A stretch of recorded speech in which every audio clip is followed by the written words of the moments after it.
Nice. Nice. Is the game loud?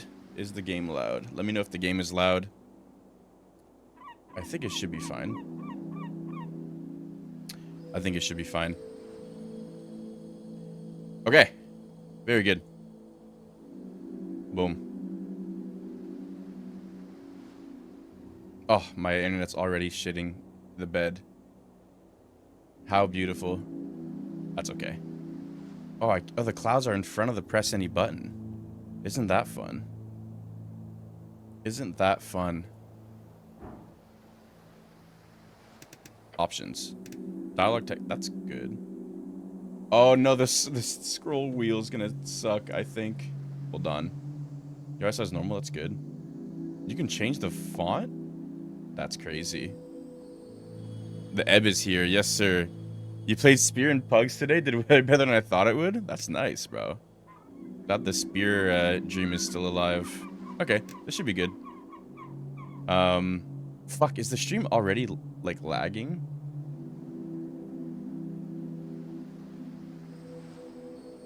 No. Okay, I'm just gonna ignore the stream. Someone please, like, call me on my phone, bro, if this shit's... Oh, this shit's kind of loud. Very slightly. Very slightly. Yeah, spam message me somewhere if the stream dies, because I don't know. New game. It said issues while you download it, but that's it? Okay. I'll just ignore it then. I'll just stop looking at it. I'll pause it. Oh wow, right here. Okay, sick. Background focus punching bag. Wow. Wow. Okay. We got some stuff to read. Pre-built? Trickster Cleric, Primal Cleric, Scholar Cleric, Beefy Cleric. Got me on speed dial? Hell yeah. Okay, that means it is delayed because I said that like half an hour ago, bro. Fuck. That actually pisses me off. That pisses me off. Well, how about it shouldn't be? Whatever. We'll think about it another time. Oh, wow. No. Not pre-built. Not pre-built. Return. New game. Okay, let's read these. Strength. Strength measures your natural bodily prowess, yes, alongside a testosterone-fueled mindset, yes. As a man, it's only proper for you to hone your figure and its capabilities, but why? The search for meaning is as vital as the struggle towards competency. You already know your cause. To protect the innocent, to lead the weak, to sacrifice until nothing. You pause it and pause it, I think affect the latency? You guys, yeah, you might have to do that. Might have to do that. Become a zealot. That's kind of cool. Uses... Equip extra items. Be violent and manly. Useful in encounters. Religious fervor and aesthetic nationalism. And increased manhood. What the fuck? Aesthetic nationalism? 5 seconds is absolutely no problem, bro. All that internet shit should be fixed Tuesday, which would be really sick. And then roll. Oh, what the fuck? Is afraid of woman. Dude, just too real. What the hell? Votes for the party of Norvik. Prays to his dead god. Yeah, this is kind of sick. What about dexterity? It's imperative to simply explain to these people that they have the right to choose. Belief in oneself is just. Wealth is built from within. Measures natural reactivity, balance, and poise. Redditor class. I don't think there's no Redditor that's strong. Unless you're on an r/gains or whatever. The haste with which you express a witty remark or notice a nervous glance. Yes. And of course, your ability to gracefully avoid the consequences of your actions. That's all about risk versus reward. It is that feeling... What was the internet issue that's fixed on Tuesday? Videotron. Cake Master is alive. Thank you for the follow. Welcome in. You might be...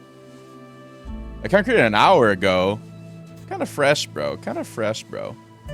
We're playing Esoteric Ebb today. Yeah, the internet issue is like Videotron in general, apparently.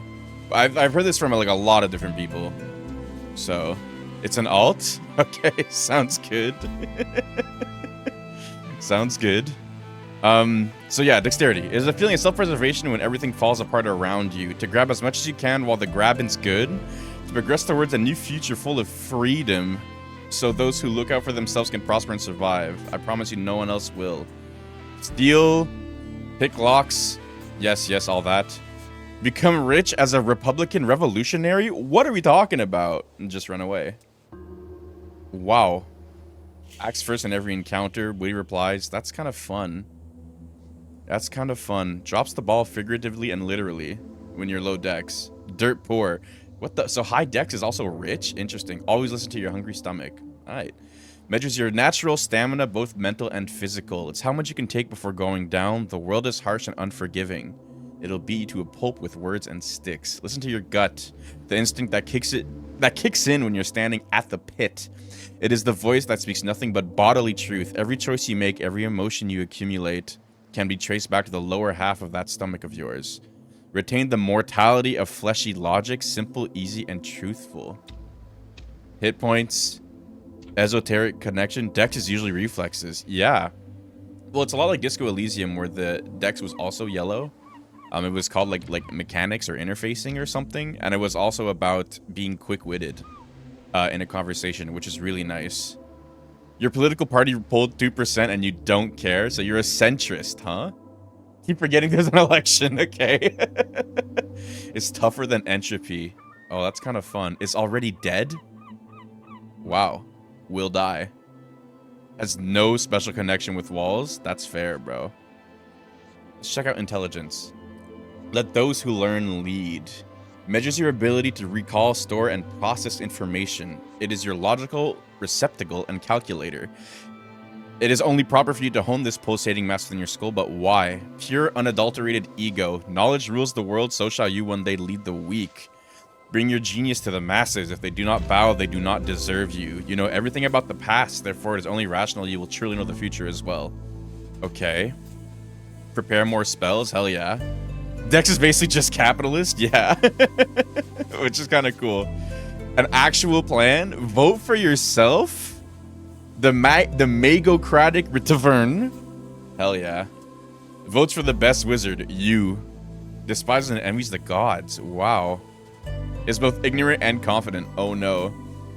Okay. Is barely sentient. Is an idiot. Fair enough. What about wisdom?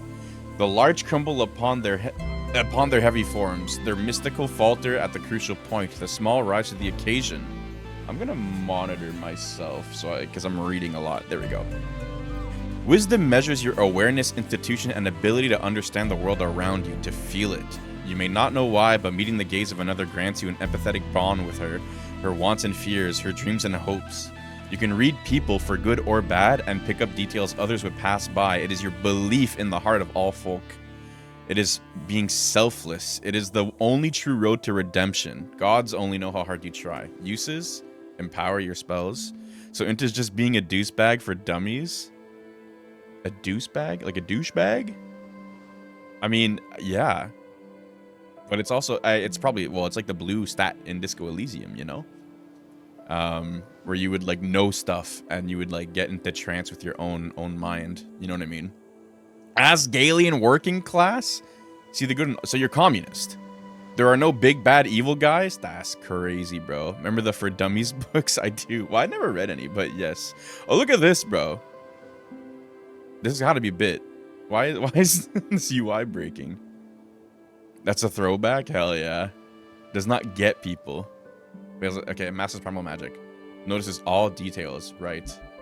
And then those who believe in democracy have a wonderful view of folk, to think them capable of making rational and informed decisions devoid of personal bias and emotional conduct. It is frankly inspiring. It measures your ability, your eloquence, confidence, and ability to navigate social situations of any kind. It's the force of your unkempt personality, but they don't need to know that, of course. Smooth talk your way into any position of your liking. You can be affiliated with any faction or thought. Reality is molded around your will, of course. Like a chameleon, become a social operator. Become anything you need to make everyone finally love you. You get a discount in stores. Dex and Charisma, probably the best duo? I don't know, bro. I might do, like, strength and something.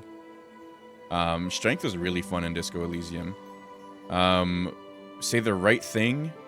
Say whatever gets people to like you and become an apolitical force of nature. Be arguably sociopathic. Uh-huh. The poster writer makes him popular. Was socialized as a child. Right. Has no soul. Interesting. Your strength is horrid? Yeah, I know. I'll fix that, bro. Don't worry about it. How many points do I get? A lot. Okay, let's set everything to like and right. Boom. Like that, right? Then background focus. Do these change? Yeah, okay. What do we got? A lot.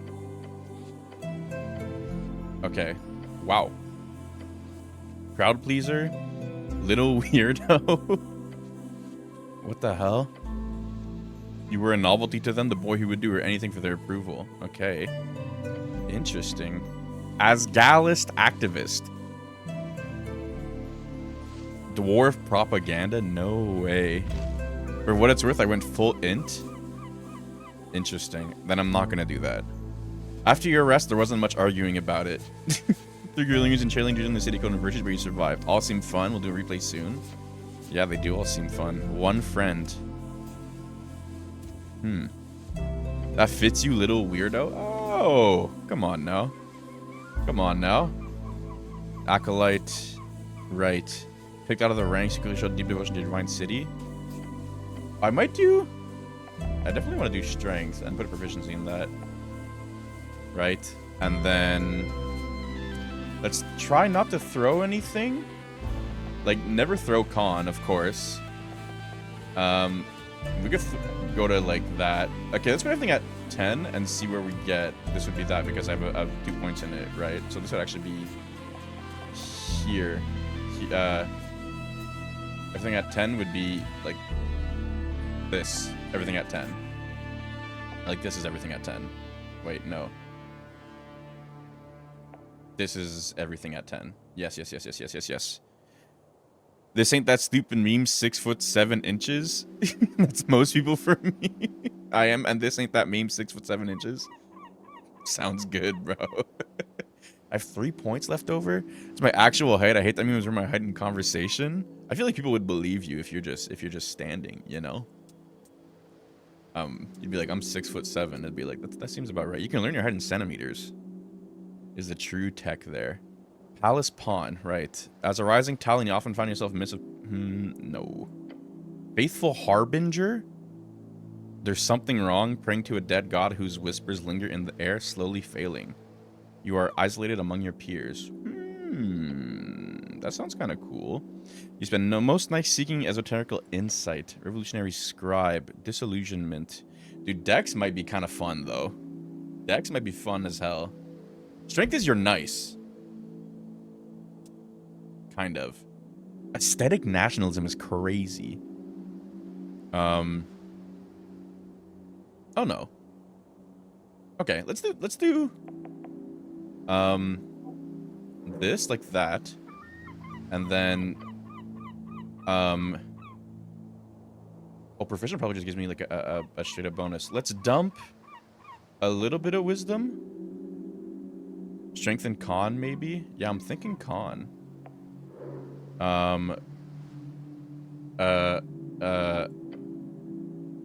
Like that, let's say. I'd like a little more dex than... Oh, I see. It gives you just +2 in it. Okay.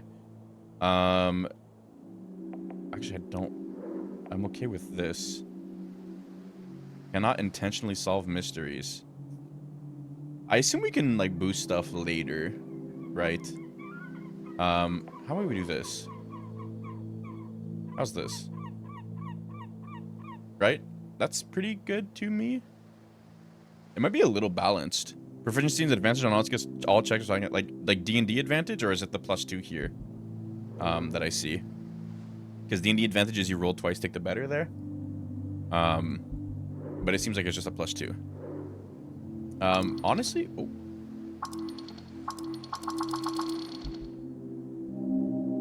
I see. It's like D&D. Okay. That's fucking crazy. What the fuck? Okay, that's really strong.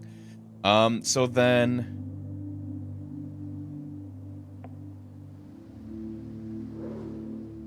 let's get a little more dex. A little more dex. A little more strength. How's that? Right? I'm a strong asshole, capitalist. I can take a fight, but I'm dumb. And I don't like talking to people too much. Fuck it. Run it. Boom. I know you can't change after this. That's fine. That's fine. That's the beauty of these games. Boom. Lock it in. Lock it in. Lock it in. 5 days until the first ever election. An explosion erupts at the heart of the city. No one wants to deal with it, so they send you. You. An idiot cleric? Nothing but muscles, just what the city needs? They're already sending me shade for my choices, bro. Complete your quests in any order. Don't be afraid to make interesting choices. And remember to be a real man. Oh, yeah. The campaign will take you from level 1 to 6. We'll play for about 5 to 8 sessions. It's been a journey to put this together. I hope you have a good time. And if you ever feel lost in the lore, just keep in mind you've got 8 int. This game's throwing shade, bro. Fuck. Oh, speak with dead. That's crazy. They calling you out hard for real, bro. This is literally the exact spell from 5e, bro. 3rd level necromancy VSM, bro. I remember all this shit. You grant the semblance of life and intelligence to a corpse of your choice within range. But that's endgame shit. It's 1 to 6, bro. That's sick. That's so sick. I haven't played 5e in forever. Speak with Dead is such a pain. Dude, I've had campaigns be overthrown because of Speak with Dead. Like, unironically, bro. Like, what a powerful spell if you know how to use it. Obviously, in a video game, it's different, but... Do I click here? Your. I assume that's your. I would never have a jor. You know what I mean? Truth and nothing else, a voice declares. What is your name? Ragn. Your name is Ragn. Ragn? Is that it? Don't think you're called that very often. Doesn't sound right. Of course not, for you are the cleric. The cleric? I like that. You're often referred to as cleric. So my name is... Yes. Speak it. Nah. You say nothing. Another question from the darkness. You did a campaign where a group of players and got a special item for a free use of a custom spell. It's the most annoying spell I've ever made. That's why you don't make spells, bro. The player's gonna know you enough without you giving them extra shit. What is your occupation? You're dead. Dead? How can you be dead? You're thinking, aren't you? Dead does not mean gone. What are you, a fucking poet? What's an occupation in this context? This is for sure about your job. Okay, so dexterity is extremely realist. Interesting. It's got 3 outcomes. Uh-oh. Me when I make a spell that's random and have something be disastrous for the campaign. This is for sure about your job. You know, the job. Your class. Tell the voice about your class. Class? What class am I? Lower class. Occupation. Ha! Forever standing at the gates of chaos, holding the line against all things foul is no mere job. It is a calling. Destiny. I kind of fuck with strength, bro. You're a high-class scoundrel. The best of the best.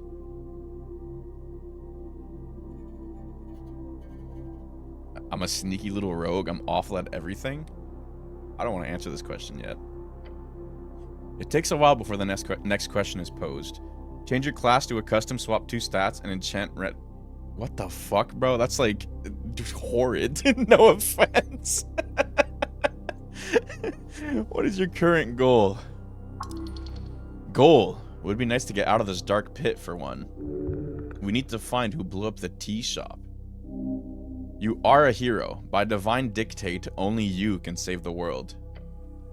The Goblin Chieftain, she needs you. A tea shop exploded? Why all these questions? To find the Goblin Chieftain to save the world. They're counting on you. Keep it together. No reply, no feedback. Then the voice asks, what is your political affiliation? This game's sick, bro. The question strikes your entire consciousness, sends it spinning. The National Party of Norvik, of course. It is the Asgalists. Yeah, they are decent. Possibly. One wished for a class change. Problem, this spell doesn't tell you its name till after all people give an answer. Interesting. Interesting. What, is it like a vote? Strange spell. We move beyond the bounds of dictators. We are free to make our own choices thanks to the revolutionary free striders. Uh-huh. Want to know its name? Sure. Send me the name, bro. Elections are exhausting. I mean, I gotta be a free strider. Or the nationalists? The National Party of Norvik? Am I a nationalist or am I a revolutionary? I don't know yet. I don't know yet. Let's start with the revolutionary. False wish. I see. I see. I mean, like, that's regular wish just works like that. You know what I mean? You can monkey paw it all you want, and you should really if they use it outside of its proper use there, which is just like duplicate a spell. Peace, prosperity, and fraternity. We're gonna be rich, dude. Hell yeah, rock and stone. The voice is fading. This is the end. The final question: how did you die?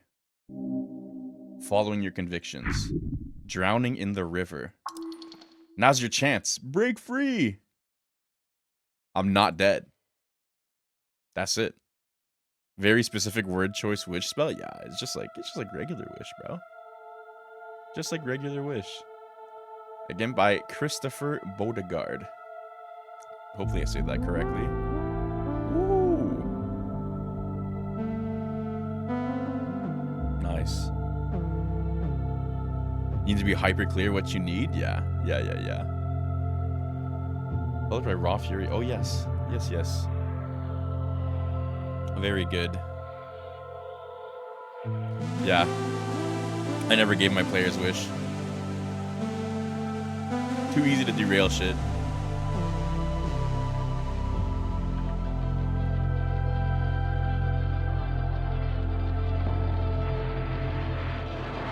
Turned your warlock into a custom archer. It's a bit of a difference. Ooh, a pocket watch. This music is good.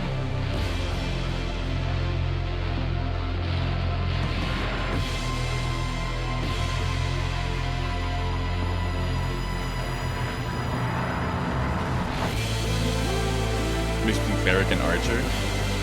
Very cool.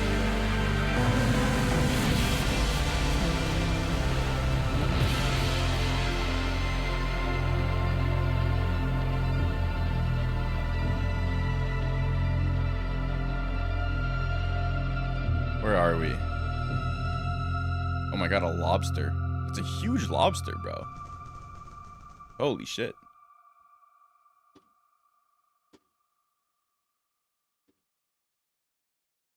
Where am I? I see a bunch of shit already. Like a letter and a scroll. They worship Cupid. That's funny. Day 1. March 22nd. Just straight up. A fresh start. Get up.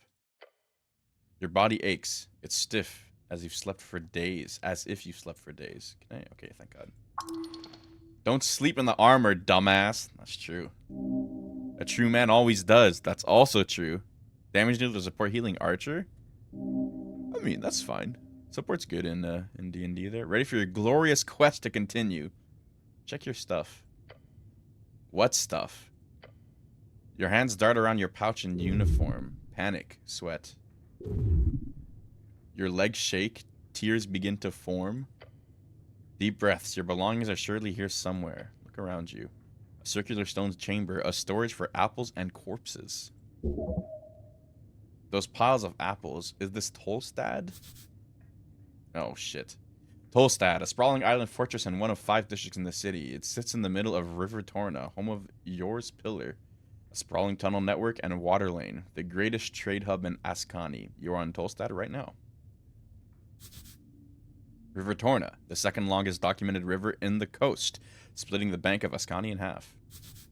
Uh-oh, we're already wasting time in our brain. Ascan, one of the 8 bands along the coast. It is a cold mountainous realm. It is your home, also referred to as Ascani. Thank you. I see. Apples and corpses. It's an absolute change. It's a permanent monkey paw. I mean, if your players are down with it, then that's good. But I always put player choice first, you know. Especially in tabletop games. Get the fuck out of here now. What's this about a quest? Oh yes, a quest! Quest, a task performed by a heroic individual and or professional adventurer. You're on a quest to save the city. Earth be blessed. Who's Earth? Your god. Cool. Do I remember everything? Yes, everything is off, but your memory is intact. Your thoughts are scattered, but your mind is fine. The quest was given yesterday. Remember the tea shop? The tea shop? Yep, the tea shop that blew up. Easy job. You'll be done in a day or two. Just a job. Oh, so I've done this before? A quest. I like those. Hell yeah. Good attitude. There's always more around the corner, so look out. Don't want to miss any. Just a job? So I've done these before. Well, maybe not this particular kind of job. Your previous experience lies more in some basic Earthguard militia service, as well as a few years at the towers. Earthguard, the heroes of Norvik, keepers of city law, defenders of humanity. Your brothers. Your home city. Okay. The Coast War, a great war. It's a curse-based campaign. That's funny. A conflict between the Arcanists of Reeds, as well as every other nation connected with them across the coast. A horrible waste of human lives which claim millions of lives. Okay. There was no honor in this fighting, that you know. How much time do I have? Until the election. Which is in 6 days.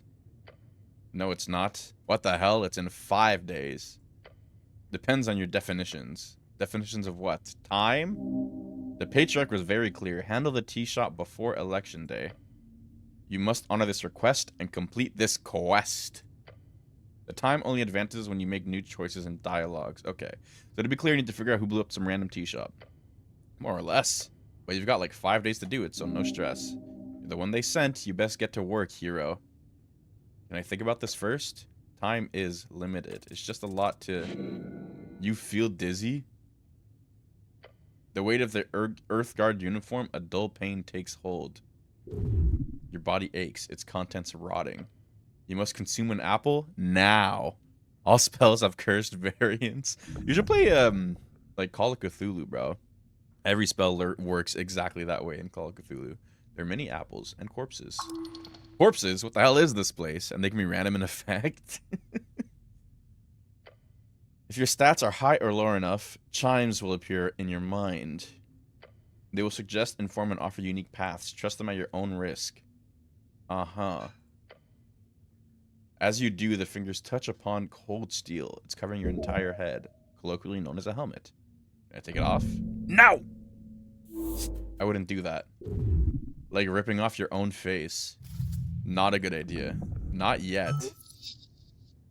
Can't wait until you do. Okay, thank you. Okay, hit Big WASD game. Questing tree. Oh, God.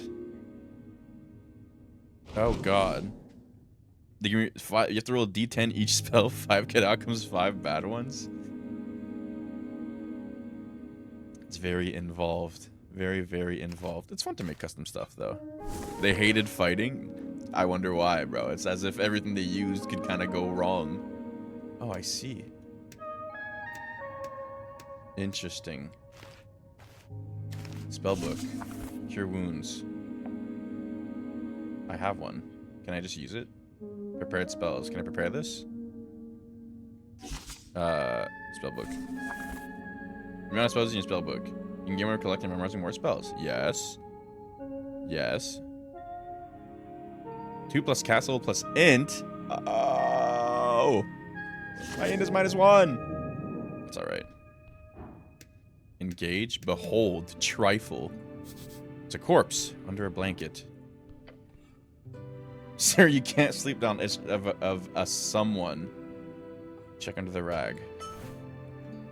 Underneath, you find the cold corpse of a human. Thinning blonde hair, unkept facial hair. Yes. If you select the die choice, you then roll... Oh, I see. Examine closer. One of the bad options is reverse intention, which is you cast opposite spell of same level would be. Jesus, man. Examine closer. No! That's fine. There's something strange here. We must look closer. Harsh scars over the skin. Signs of being either a hard worker or a careless worker litter his skin. Make sure to check the back as well. Try to move the corpse. The corpse, the moment you touch it, black veins appear over its skin. A feeling of impending doom. Doom. The lair of a lich. That's not right. Followed by a wave of pain. Oh my god, am I dead? What the fuck? Okay. Let go of the damn corpse. Drop it. The moment you let go, the pain subsides. The dark marks on its skin disappear as quickly as they showed up. What a horrific spell. This corpse is cursed by something wicked beyond your powers. You slowly grab the corpse once more. Let's not speak of this. Who was this guy? Just a man, a dead man. An honorable dead man. What the hell kind of magic is cast on this? Whatever it is, don't touch it again. Why is he here? This is a morgue, a lich house. Clearly. The apples make that hard to believe, but yeah. Must have been one hell of a deal to put those two together. Let's get to loot him, right? Yeah, why not? It would be dishonorable. Only take that which you need for your quest. Let's loot him.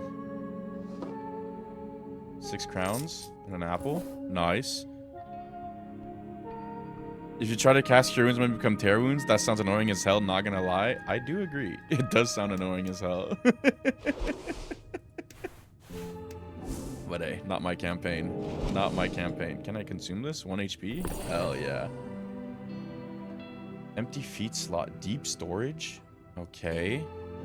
So I have no spells prepared. Can I cast Cure Wounds? How do you cast a spell in this game? I guess it's not prepared.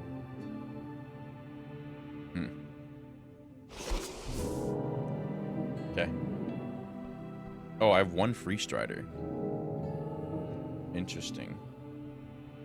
Interesting. Behold. A vase of leaves. Smells lovely. Incense. Nice. Nice. What's all this? Divine shrine covered in apples. The runes fill your senses as you approach. Imagine hurting allies mid-fight. Exactly, bro. Exactly what's not good about it, bro. You know what I mean? No wonder your players hate fighting, because they can't fight reliably. You know what I mean? At the center, you see his red eye watching over you. Yet, the color is faded. That's a zombie. The monument is hollow, void of all life and divinity. And worse, it's covered in rotten apples. Can I pray here? To what, exactly? To Earth, of course. Earth. I need to pray to Earth. You may pray as you wish. There's an internal element to it that is underappreciated. Let me kneel to it. The shrine towers over you. You feel small. To cast spells, you must first prepare them at shrines. Nice.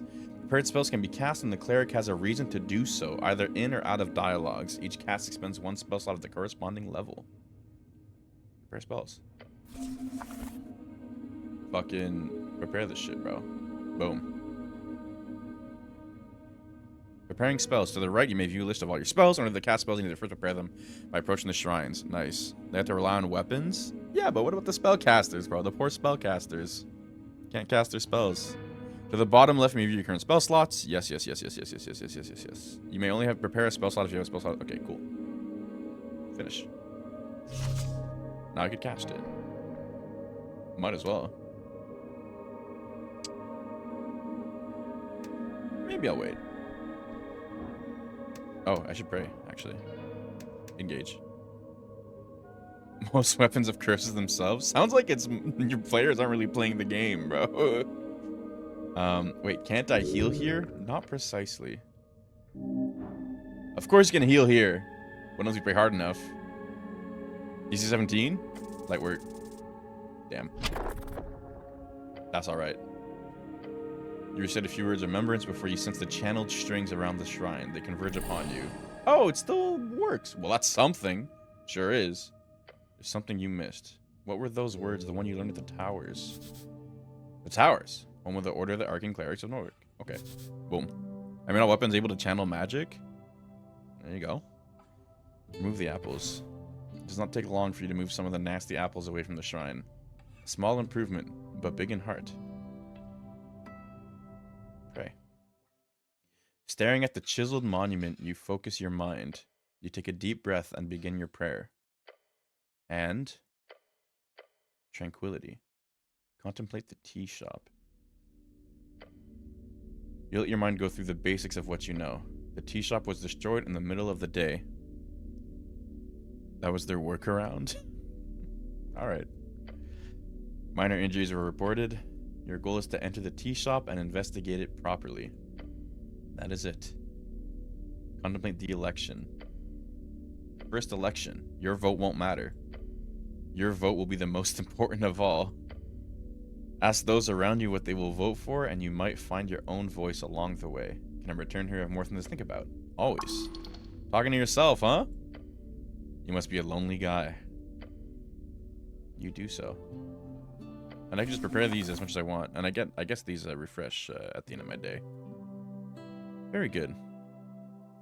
Very, very good. 8 plus wisdom or intelligence, whatever is highest, plus proficiency bonus. Okay, yeah. Cool. Cool. Oh, so my spells just suck. Really. Can I get out of this menu? Yes, okay. My bad. Nice. Oh, recover first level spell slots. Nice. Grab this. Divine scripture, where it does not belong. Shield of Faith? Is that a scroll? Oh, I just learned that. Awesome. Let me go prepare it. Engage. Prepare spells. Nice. Nice. What does this do? Any loss of points reduced by 1. Nice. Very good. This isn't yours, is it? Added cloak, +1 dex, -1 charisma. Put that shit on, bro. The cloak is sprawled upon the iron slab. As you grab it, you immediately feel the dampness spreading into your gloves. Oh! It is light blue and tattered. And it was once yours. An Earthguard cloak add-on. It has been ripped to shreds at the base, but you could still use it. Please don't. This thing is disgusting. Bring out the water. The filthy liquid falls to the floor of the stony chamber. Still quite wet. Weigh it in your hands. It's heavy. Should I wear this? No. Of course you should wear it. A hood is the perfect tool for any decent rogue and or ne'er-do-well. So what if it's a little damp? You have to wear it. I'll think about it.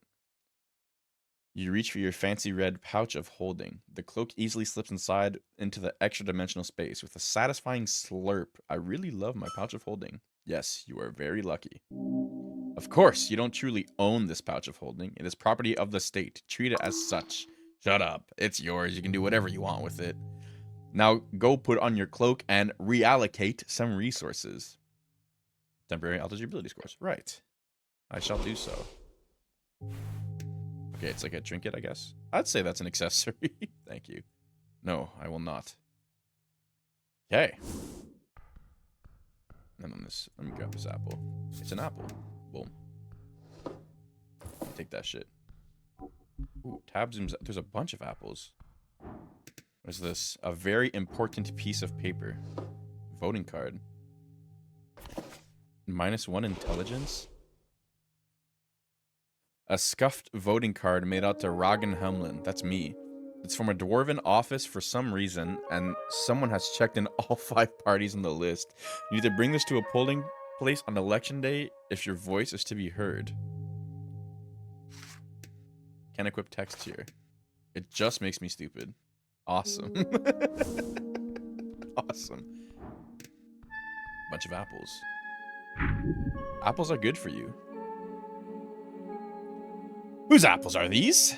Should these be stored alongside corpses? No, it's a health hazard. It's certainly a violation against the city code. Probably. Something tells you that no, they should not. Could I eat my way through this pile of apples? A tremendous challenge worthy of your attention. It would be greatly beneficial. Don't waste your time here. At the very least, don't eat the less fresh ones. Ability checks. Roll a d20 with modifiers to get a unique outcome. The DC is often impacted by your choices, big or small. That's a lot of apple. Remove the bad apples first.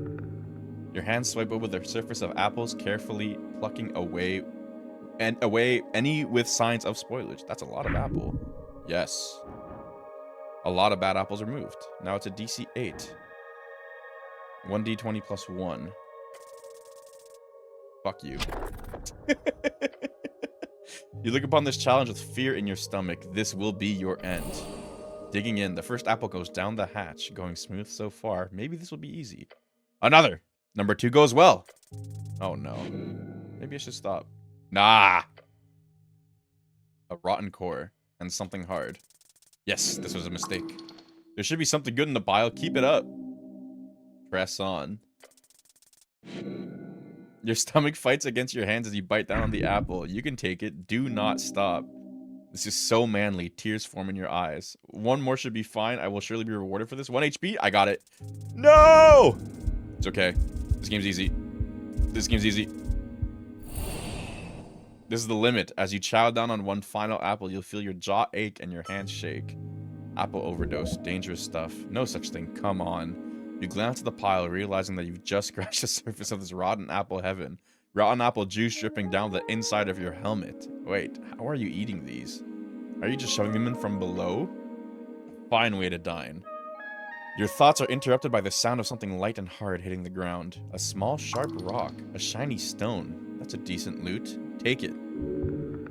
This must have fallen to the pile of apples at some point. It is a highly esoteric object. The magic of Yor and his strings. The coast is infused with it. Yor. Also the name of the legendary wizard who created it. Okay. Wizard. Plays Yor's strings. Okay, cool. Nice. Pick up the strange rock. Shard of Yor. As you weigh it in your hand, a tingle shoots up your arm.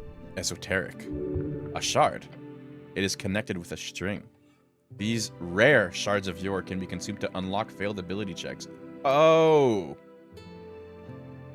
Nice. So I could re-roll it. Advantage, you've eaten some already. Okay. Is it worth it? They're rare.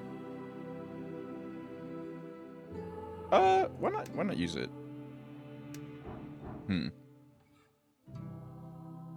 Short or long? I assume short there's like 1 or 2 a day, and long rest is daily. Why not? Smoke me if you got him, bro. No way I lose this. Yeah, there we go. Nice. Your stomach is empty. Dig in. Boom. Another one. Woo! Oh, yeah. Hit it, hit it. This one was harder. One more should be fine. This is your limit. Apple overdose, dangerous stuff. No such thing, come on. Very nice. Why'd you do this again? The apple boy is back. Yes, eat the apple, apple boy. Feel sick? As you feel sick, you see something sticking out of the pile of apples. A piece of paper? No. Dancing light. It's a spell scroll. Lucky bastard, those are worth a fortune. Relatively speaking. You worked hard for it. Good job. Ah, the scroll is just for a simple cantrip. Oh well. You quickly memorize the scroll, consuming it into your psyche, as you always do. Cantrips are spells that can be cast at will outside of dialogues that do not consume any spell slots. You can access your cantrips on the bottom right. Very cool. Oh! Spend 1 hour. Oh.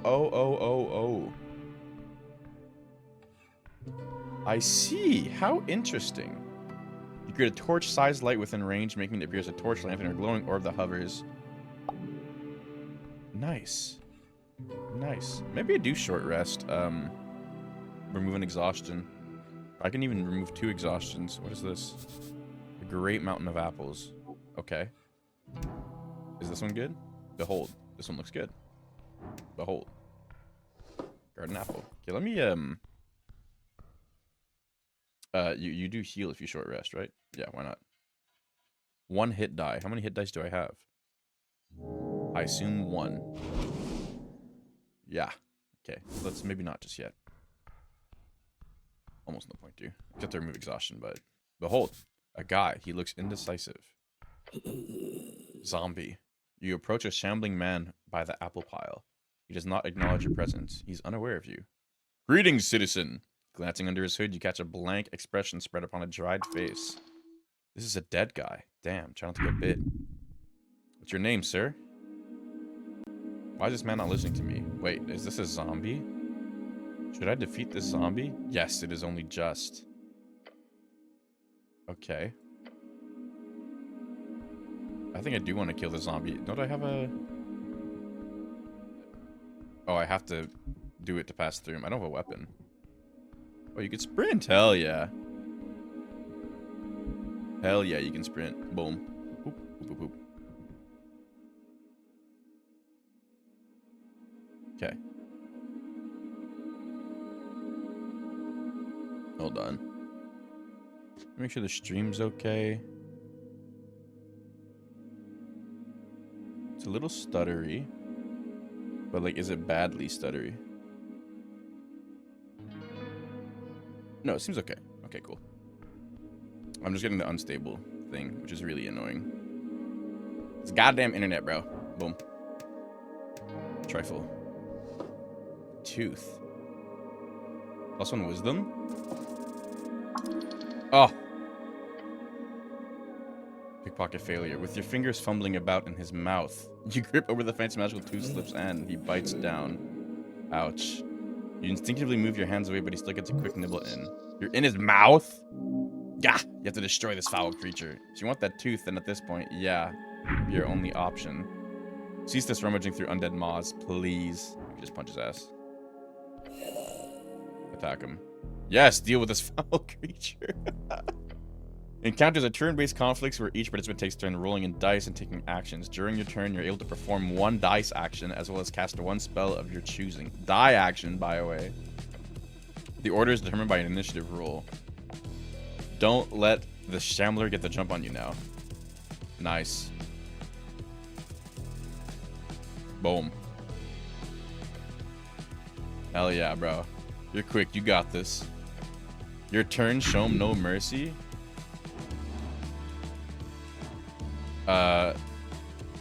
No, don't.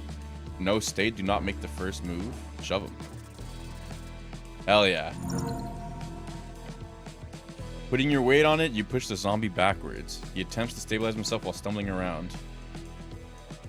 The slow zombie just stands there. He's reacting. It's just taking some time.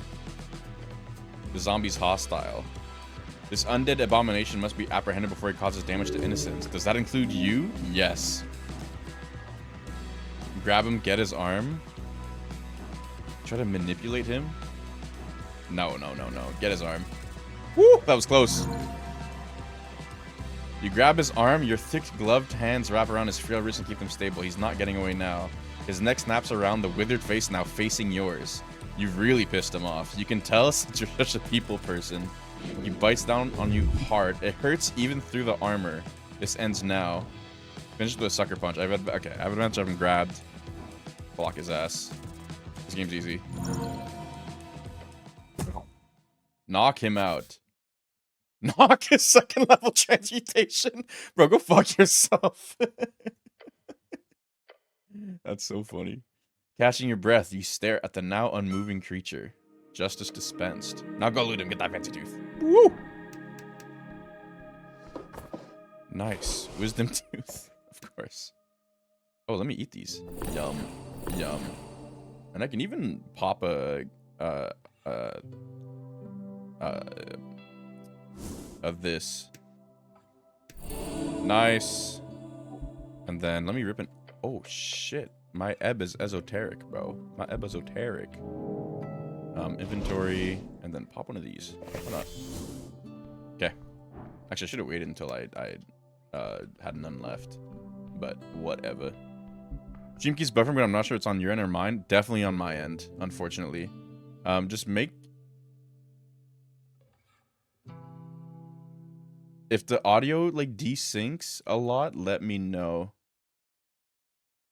Because that can tend to happen when my thing buffers, but that was my other audio interface, so at least the recording will, like, survive, you know what I mean? Imported goods, the receiver is marked as HWBT. Okay. An almost empty box, except for a stale treat and a pouch. Let's trifle. A cardamom treat? Crowns. Nice. Behold. Basket of apples. Some look okay-ish. More apples. Very good. This is some crate. Crate filled with sand. You approach a crate full of sand. They're imported sand to Norvik for what? Glass blowing? Inspect the crate. HBWT. The lid has been tossed behind it. Touch the sand. The sand shifts slightly at your touch. Pull back. Underlined choices are more risky but might offer more reward.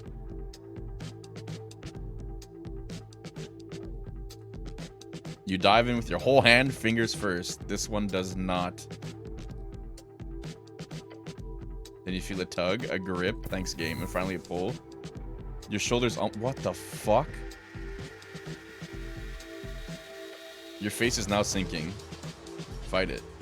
You grab the rim of the crate with both hands, but as you pull your entire adrenaline-filled arms to work, you feel energy being sapped from your veins. You're being sucked out of your skin! As you keep pushing, you realize you could get out at this point. However, then you would have to leave the helm behind. Damn it. Try to keep your helmet on. Escape without losing your helmet. Oh, that's fine. Light work! You grab the rim of the crate with both hands. The hazy noise of a head no longer filled with so much blood. What? I will not die in this crate. Push. Filled with pure fires of adrenaline, your muscles creak and your bones crack, and it pays off. Within seconds, the rock-hard grip of the sand loosens. Then it drops entirely. You swing your head back, filling your lungs with air as a trail of sand follows you. Within an instant, the sand snaps back into the crate, not a single grain dropping to the floor. You stumble back. Glancing over to the crate, you see its content now lies still, like nothing happened. Am I alive? Shake your head to get around the sand in your ears. It helps. A lot. Woo! Carefully put on the lid. You take a very, very careful step towards the crate to grab the lid. Then you place it gently on top. I've done a great service to the community. Of course I have, bro. I'm a fucking hero. Oh, I noticed that because, my int, a slightly broken standard issue Earthguard blade is mine. I'm taking it. Plus one strength, monotone wisdom. We hit that. It is unwise to carry a broken sword, they say. Too bad. Very good. Do you have a map on M? No. Leading down to the city below. There's a door inside this tunnel. I have no idea where to go. Enter. Can't open. I'll have to go around. What about upstairs? Spiral staircase. Ancient architecture. Spell casting. Oh, yes. Okay. Thank you. Oh, shit. Vishkin's lair. Good morning, cleric. Your left is marked across the bands. Today it is a universal sign of magic. The red eye of earth. Okay. Oh my god. Behold.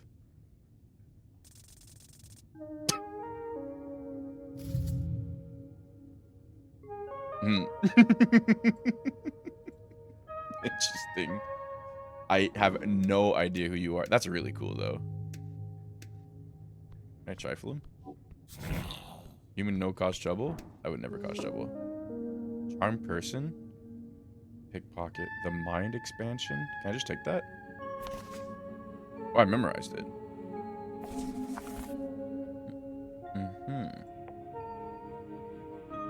You must make a wisdom saving throw.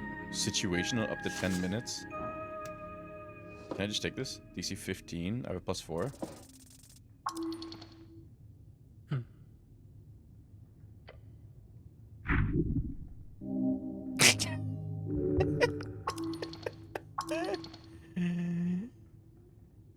Nice rope. I can explain. Checking for illegal stuff, contraband and the like. No. He does not care about your behavior one bit. Maybe the stuff in his pockets aren't valuable. Interesting. What's this? Yours? Let me take that. It is mine. Advantage in esoteric events. Put that on. Engage. I know nothing about this man. Sits hunched over a stack of forms. Busy at work, his pencil slowly filling out line after line. On the top paper, you see an icon of a serpentine drake. That symbol. It's on a lot of official documents of the city. This is the Great Perch. That is the Great Perch of Norvik. Great Perch, the drake-like sea creature found along River Torna. Earth was known to tame these creatures, and eventually, the Great Perch became the symbol of his great city. Up and about, are we? Wonderful. Death. This is death. I am Viskin, local entrepreneur and proprietor of this lich house. It appears you don't really belong here, but if there is anything I can do, cleric, just let me know. He smiles at you. This person emanates an immense power. Foul, perhaps. More accurately, it is simply there, immovable, eternal, beware. You love him. I have a lot of questions. Perfectly understandable. I'm afraid to say you've been through quite the turmoil, cleric. I died, didn't I? Those fishermen who brought you here certainly thought so. Not that I blamed them, you weren't exactly in prime condition. River Takei added, they'd caught you in their net, believe it or not. Such a strange tale. Keep asking questions. He loves the sound of your voice. Okay, well. Who are these fishermen? River Guilders, I believe. They did not look like poachers, so my guess would be that. Find them. They hold the truth. How'd I end up in a river? Not a river. The river. I'm afraid I don't have much to tell. Perhaps you fell off one of the bridges to Tolstad? There are 7 bridges over River Torna connecting Tolstad to the rest of the city. I would never fall. This must have been an assassination attempt. How awful. Where can I find these fishermen? I did not ask for names, sorry to say. But perhaps Waterlane? That's just a guess. Either that or the local tavern. I hope you find them. So I am, in fact, alive. Yes. I believe you are. Wow. DC 30. I require assistance with some things. What do you know about spellcasting? Quite a bit. Can you teach me magic? I sadly don't have the time for a proper lecture at the moment. After the election I could make time. Until then you're free to browse my collection. And of course, you've already gotten your hands on my copy of Charmed Person. I'm sure it'll be use of you, cleric. A truly diabolical spell. The towers teach it only to higher tier spellcasters usually, despite its first level. Lovely, now you can make people like you. How do I kind of know about spellcasting. Very well. If you want to practice, feel free to cast anything non-lethal on my servant Osht. Treating a servant like that is despicable. Can I try casting on you instead? Waste of a spell slot, I'm afraid. You believe him. You should go. Now. That's all the help I need. Thank you. He's resistant to your spells? Oh yeah, he probably has spell resistance. Like, literally. There's a zombie in your basement. I'm gonna go now. Before you do, make sure to collect all your belongings. He gives you a quick inspection with his dead eyes. Too quick. Like he's trying not to show his interest. Weird. What belongings? Quite a lot. Your uniform, your cloak, and also a voting card? A peculiar voting card. Every party had been marked on it. I'm assuming it's yours. Yeah, sorry, I'm indecisive. I asked Ost to lay the surviving pages of your spellbook to dry. Over there, he says, and points across the chamber. He then looks over to the corner of his desk, where you took the pocket watch. Good. The esoteric pocket watch is very useful, cleric. Make sure to keep it close. Beyond that, you should be good. Did I have any weapons on me? None, I'm afraid. They must be at the bottom of River Torna. Dang it. You'll have to pick up something new. Maybe a warhammer? Good. You don't need arms in the city. You need heart. Got it. He smiles. If only every government employee were as devoted as you, cleric. He gives you a stern expression. Good luck on your quest. His words burn a hole in your heart. Leave. Now. When exploring the city, you may move faster by running. To do so, double-click or hold Shift/the left trigger. Okay, thank you. guess this is my spellbook, huh? The stone slabs are designed to slide along iron beams. Interesting. That is interesting. Is that my spellbook? You flip the tome open. There are fine handwritten letters scattered across the pages. While the symbols appear to be readable, you do not understand the language. Their verbiage draconum, ars occulta. That's literally Latin. I need to get my hands on comprehend languages. Right, there's a spell you should keep prepared all the time. Find a spell scroll. Maybe you could buy it somewhere. It's fairly common. Fair enough. Here we go. Behold. No! Too much reading. So many books. So many books. Some of them stand out to you as classics. Could be useful to refresh your mind. Oh, shit. Collected Chants of Norvik. Let's do that. Printed edition of Pilly's work, but still old. In the first book, the short message is hand-scribbled in the corner. My belief lay in the collected humanity of Norvik. May you remember that from this collection with honor and grace. Is this a handwritten message from the second patriarch himself? Protect this book with your life. It is a sacred artifact. To think the pale man held such a treasure on his shelf. Read the foreword. The book begins with a lengthy essay about Norvik, on what a Norvikian person is. Okay. You've read this before, but you do get a better sense of what this all means now. It is in some sense a plea, a stern suggestion for every human in Norvik to lose any sense of former tribal identity, to embrace a new one, or Norvikian spirit, to give away the old and embrace the new. It is not a completely bad move. To unite a folk is to build commonality, to lower inequality. Although, of course, there were many direct ways the state at the time made sure the old did not remain in the shadows. Violence and oppression, at times. Esoteric books. The text directly explains how a new Norvikian culture will help the city grow and fight against inequity and injustice through unity. Mainly by being generous and not hoarding wealth, among other things. A naive thought. Then finally, it does touch upon the connection with dwarfs as well. How the Norvikian spirit is not concealed within humans only. It is not just blood, it is sweat and tears as well. Those folk who unite with us will not be seen as other. No, they too are Earth's folk. They too are Earth's guard. It's a long-ass forward. A lovely sentiment. Indeed. Let's read it. Yes. Every shepherd, it is your favorite. Nice. You close it, looking upon the title once more. Collected Chants of Norvik. This is a really great book. It is. You do so. This book does not deserve your toxic presence. If you were stronger, more capable, then perhaps you could have carried that weight. What? You really want the book. One day it could be yours. There's some issues with stealing going on here. Just ignore it. Let us forget this for now.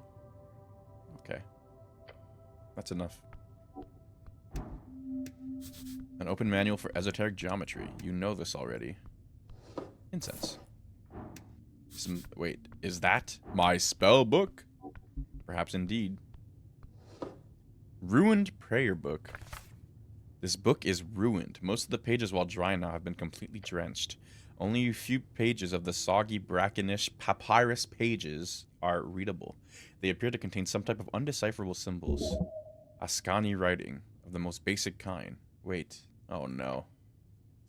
Someone has attempted to dry this to the best of their ability. No, no, no. This is your prayer book. So many hours wasted. You would have to rebind the whole thing. It's ruined.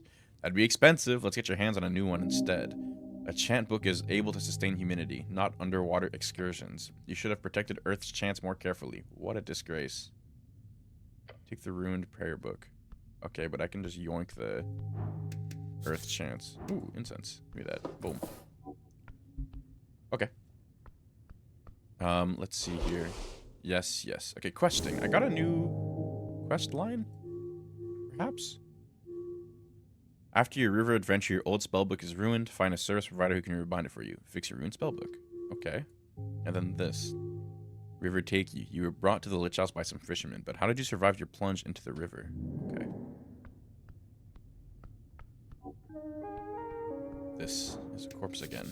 Your fate one day. These. Mushrooms, probably edible. Swamp extract? What does this do?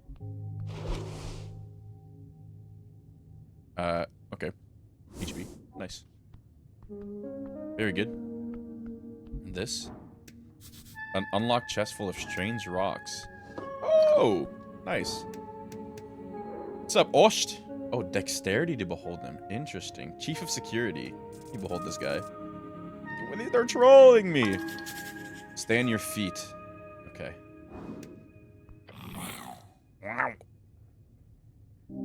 Even the small blade can fell a giant. Watch out for this one.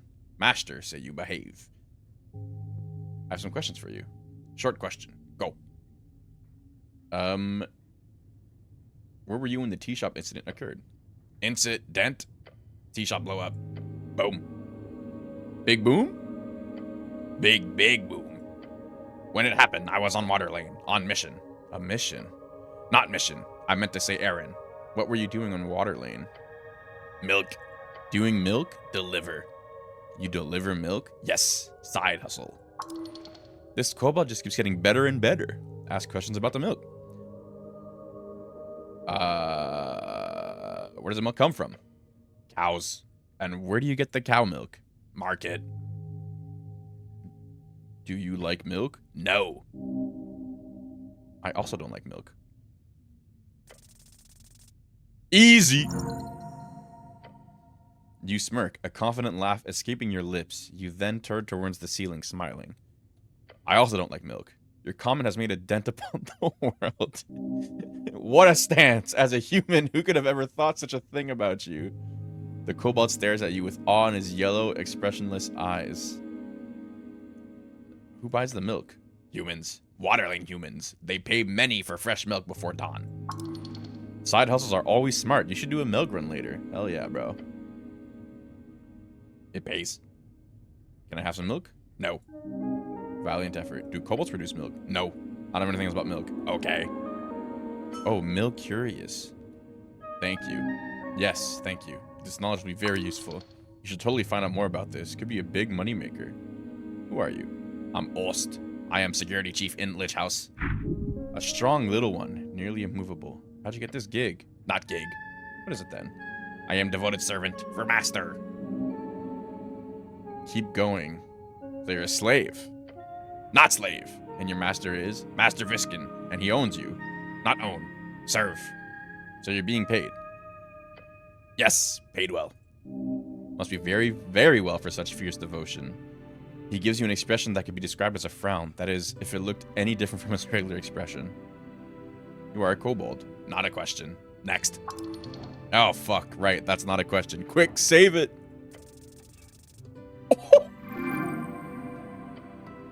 Change cross, quick.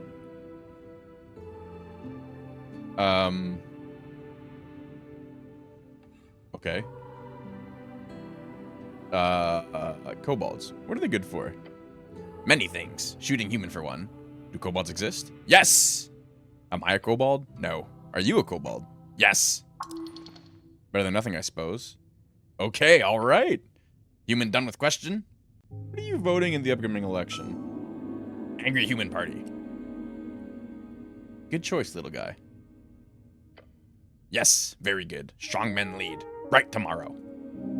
This is a good kobold. Very good kobold. He has principles. Tell him he's a good boy. You're a good boy. Thanks, he mutters, his words oozing with disdain. That's my single question. Can I ask something else? Okay. Can I borrow your crossbow? Human is kidding? Not funny. You would make greater use of it than his puny creature. Just take it. The kobold snorts. Go away. Don't let this slide. Just take the crossbow. This wasn't a question, it was a demand. You see the kobold stare at you as you approach. Don't think it, he says, glaring. Just go for it. The crossbow isn't even loaded. It is, it's literally loaded. I see it. You look down at the crossbow with the sort of glance that can only say one thing. Ost recoils. Now! Bad cleric. Roll initiative. Shit. Fuck. Oh no. He has 5 dexterity. The kobold is ready as you reach forward. Here we go. You grab the crossbow. Yes! Defeat that little green one. Oh shit, you're not fast enough.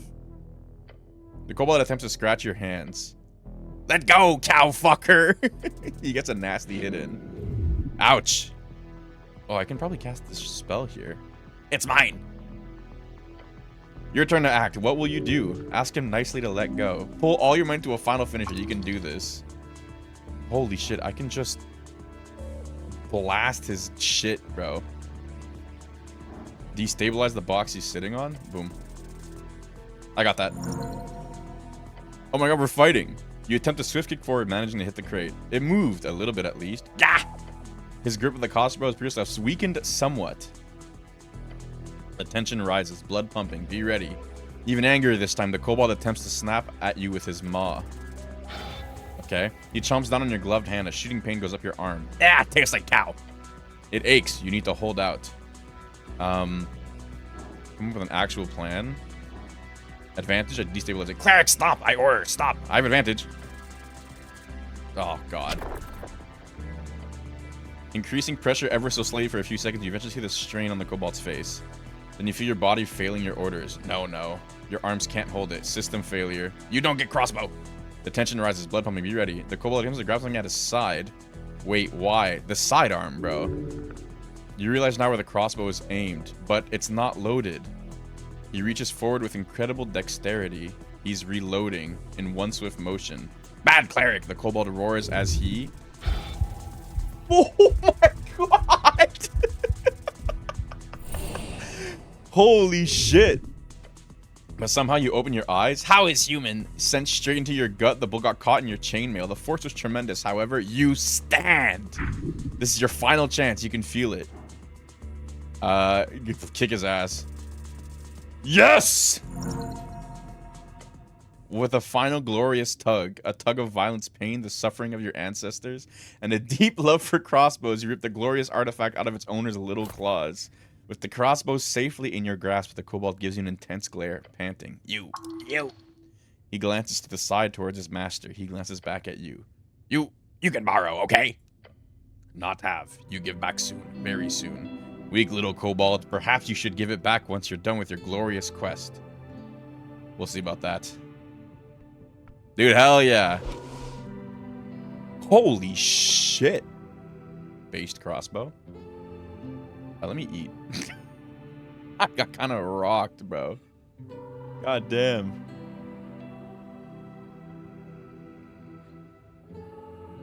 I'm just checking the stream. Sorry. Okay, seems fine. Cool. Boom. Let me eat these. Yeah. I could have cast so many spells there, but fuck them. Okay. Can I behold him again? No. Yeah, dude. This game is sick, bro. Holy shit. Very Disco Elysium, but like you can just fight people. Okay, well I have his crossbow now, which is kind of cool. Where did this go? Smell of salt. Oh, it probably goes outdoors. Okay. Comprehend languages is on my list. I don't know if I can go further down. Let me go try. Do not fear the die. Interesting. Interesting. What's down here? Esoteric events. Okay. We're trained to handle esoteric events. Okay, I see. City below. The city below the city. Glowing mushrooms must be tasty. Okay, nice. Oh, these heal you. Okay. Let me eat one of these. Just because I'm hurting a little bit.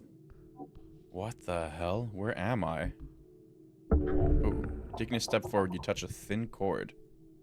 Something soft latches itself around your ankle. A contraption's now in motion. There's no time. It's a trap. It's a trap. Avoid the trap. I'm exhausted. Nice. You throw your body back, slithering out of the rope before it tightens. The instant you do, you watch the rope snap and twirl around the edge of the staircase, disappearing to the darkness below. Whoa. Close one. Sure was, but it's fine. You made it. Keep an eye out for more of these. I don't know if I want to do this right now. But I suppose I must. A rat? A rat. It's not really running from you. Can I trifle the rat? I can just take the rat. Mogged. Okay. Interesting. A door. You approach the firmly shut doors. They appear to not be open. The ode? One-way door? They're all over any proper dungeon. Legendary? Horrifying? Should be? Should be. The one and only one-way door. They keep popping up all over the place underneath Norvik. Sometimes upstairs too, but that's rarer. So I'll need to find the other side in order to open it. That's the logic here. Yes. We'll have to keep an eye out then. Okay, I see. It's one way, but not this way. Interesting. Interesting. There's dungeons in this game, bro? Oh my god, this is like a for real dungeon. Where am I, bro? Like actual dungeon crawling? Is it? Where's it? Here it is. Boom. Hell yeah. The other side of the one-way door. Oh shit. Everything suddenly goes very, very tight. Oh, I should have known. You've been swallowed. Oh, it's a gelatinous cube. I don't like this at all. You can neither move nor breathe. This is possibly quite terrible. Hold on. You're not just playing around? I can't move. Oh no. Oh no, no, no. Yeah. Yeah. Gelatinous cube. Slang for gelatinous cube. Oh my god. That burns. Everyone knows about these. A gelatinous cube. You're statistically likely to die here and now. No, not like this. Not in this terribly embarrassing way. What kind of idiot just walks into a cube? This monster cannot hold you. You must fight. No one knows you're here. You're alone in the cube. You can escape. You're strong enough, right? A man is alone. Alone, you can survive. You will survive. Oh my god, bro. Oh, I'm dead. You struggle against the incredibly hard mass around your limbs, around everything. Strain and push. You fight, yet your muscles give out after reaching just a little bit further. I'm not failing these, bro. Go fuck yourself. Fuck you. Okay. That feeling isn't nice. The one where you're sitting, eyes fixed upon the bucket, the sour apples. Oh. Sticking out of it like a mountain of bad decisions. The sick and sinking feeling in your stomach. It was not right. But you did it. They told you to. 15 you ate. 15. You probably knew it wasn't real, but you did it. What the fuck? And when you walked up to those kids at the bottom of that pit behind the Hills Central Lower School, with that bucket filled with 15 appelskroot. Appelskroot, dwarven slang for apple core. They laughed, they chanted. Evil. How'd you already get into the dungeon? Good luck. Hey, listen. Evil. Oh, yeah, I got hit with the gelatinous cube, bro. Little shits. That's when you got that nickname that you stuck around until your dad died and you left the hills behind. They kept saying it. When you got mad, they said it. When you played along mocking yourself, they said it. Apple boy. Apple boy. Yet you still tried to follow them, to be nice, to play nice, be a friend. Apple boy. But eventually they just started running away. Apple boy. Each time, you would try to get close. They would laugh and snicker and leave. And so the apple boy was all alone until the day he died. Oh, I died! 'Tis an unfortunate thing, this lonely life. Though many of us carry the burden of talent and oh so much great natural power, when the cold of winter falls and the trail grows ever so rough, it is but the animal of the pack which makes it to spring. A man without a brother is but a set of bones on the road.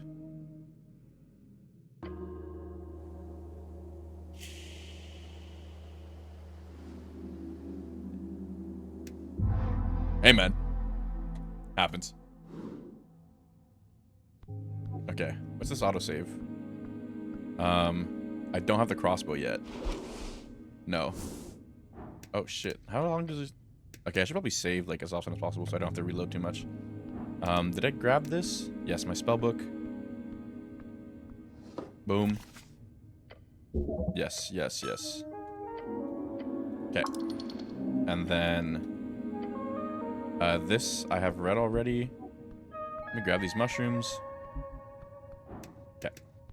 Let me steal that crossbow. Oh yeah, in this chest. Boom. Okay. Let me behold this. Let me... Now that I know, it could be time to, like... Maybe I could go to prepare charm person or something and try to charm him.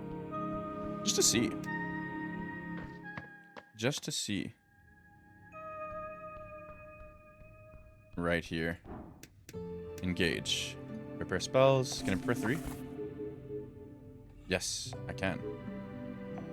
Okay, nice. Very good. Enter. You play as an arcane cleric. Interesting. Interesting. Okay. Can I just, like, immediately charm him? You attempt to charm a humanoid you can see with... Oh, he's not humanoid. No, he's a humanoid. It does it with advantage. Oh, I see. Okay, engage. Hello. You're adorable. I have some questions for you. Can I borrow your crossbow? Human is kidding? Not funny. The kobold snorts. Go away. Okay, I can try to charm him now. Nice. Oh, no. Don't hit the cross. Okay, wait. Thank you for your time. Let me behold him first. Okay, decent beholding. Level 9 rogue. Holy shit.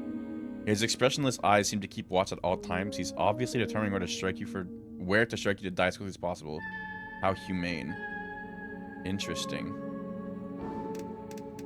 Interesting. If he's level 9, there's like no way he fails my shit. He might have low wisdom though. I have some questions for you. Let me try this.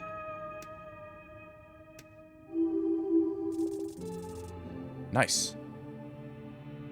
Oh, he resisted. Okay. You can see the charm lose its power over him as his faint veil is lifted over his eyes. You cast spell. Not okay. Why are you so mad? Why? It is because I am near filthy human. Now that's just... I am quite disgusting at the moment. Ugh. Ugly too. I have some questions for you. What make you think I will answer? Honestly, I don't know. Because I have to. My job to do so. Just remember, you are terrible, stupid, very useless, and so on. But go ahead, ask your questions. Can I borrow your crossbow? Human is kidding? Not funny. You'd make greater use of it than him? Go away. Don't let this slide. Just take the crossbow. Please? No. It wasn't a question. Yes, it was. Oh, maybe it was. Try to convince the kobold. He stares at you. Find a reasonable argument, probably with a lie. Nah, there's no way this passes. Unless I nat 20. Nope. Nice. This is difficult.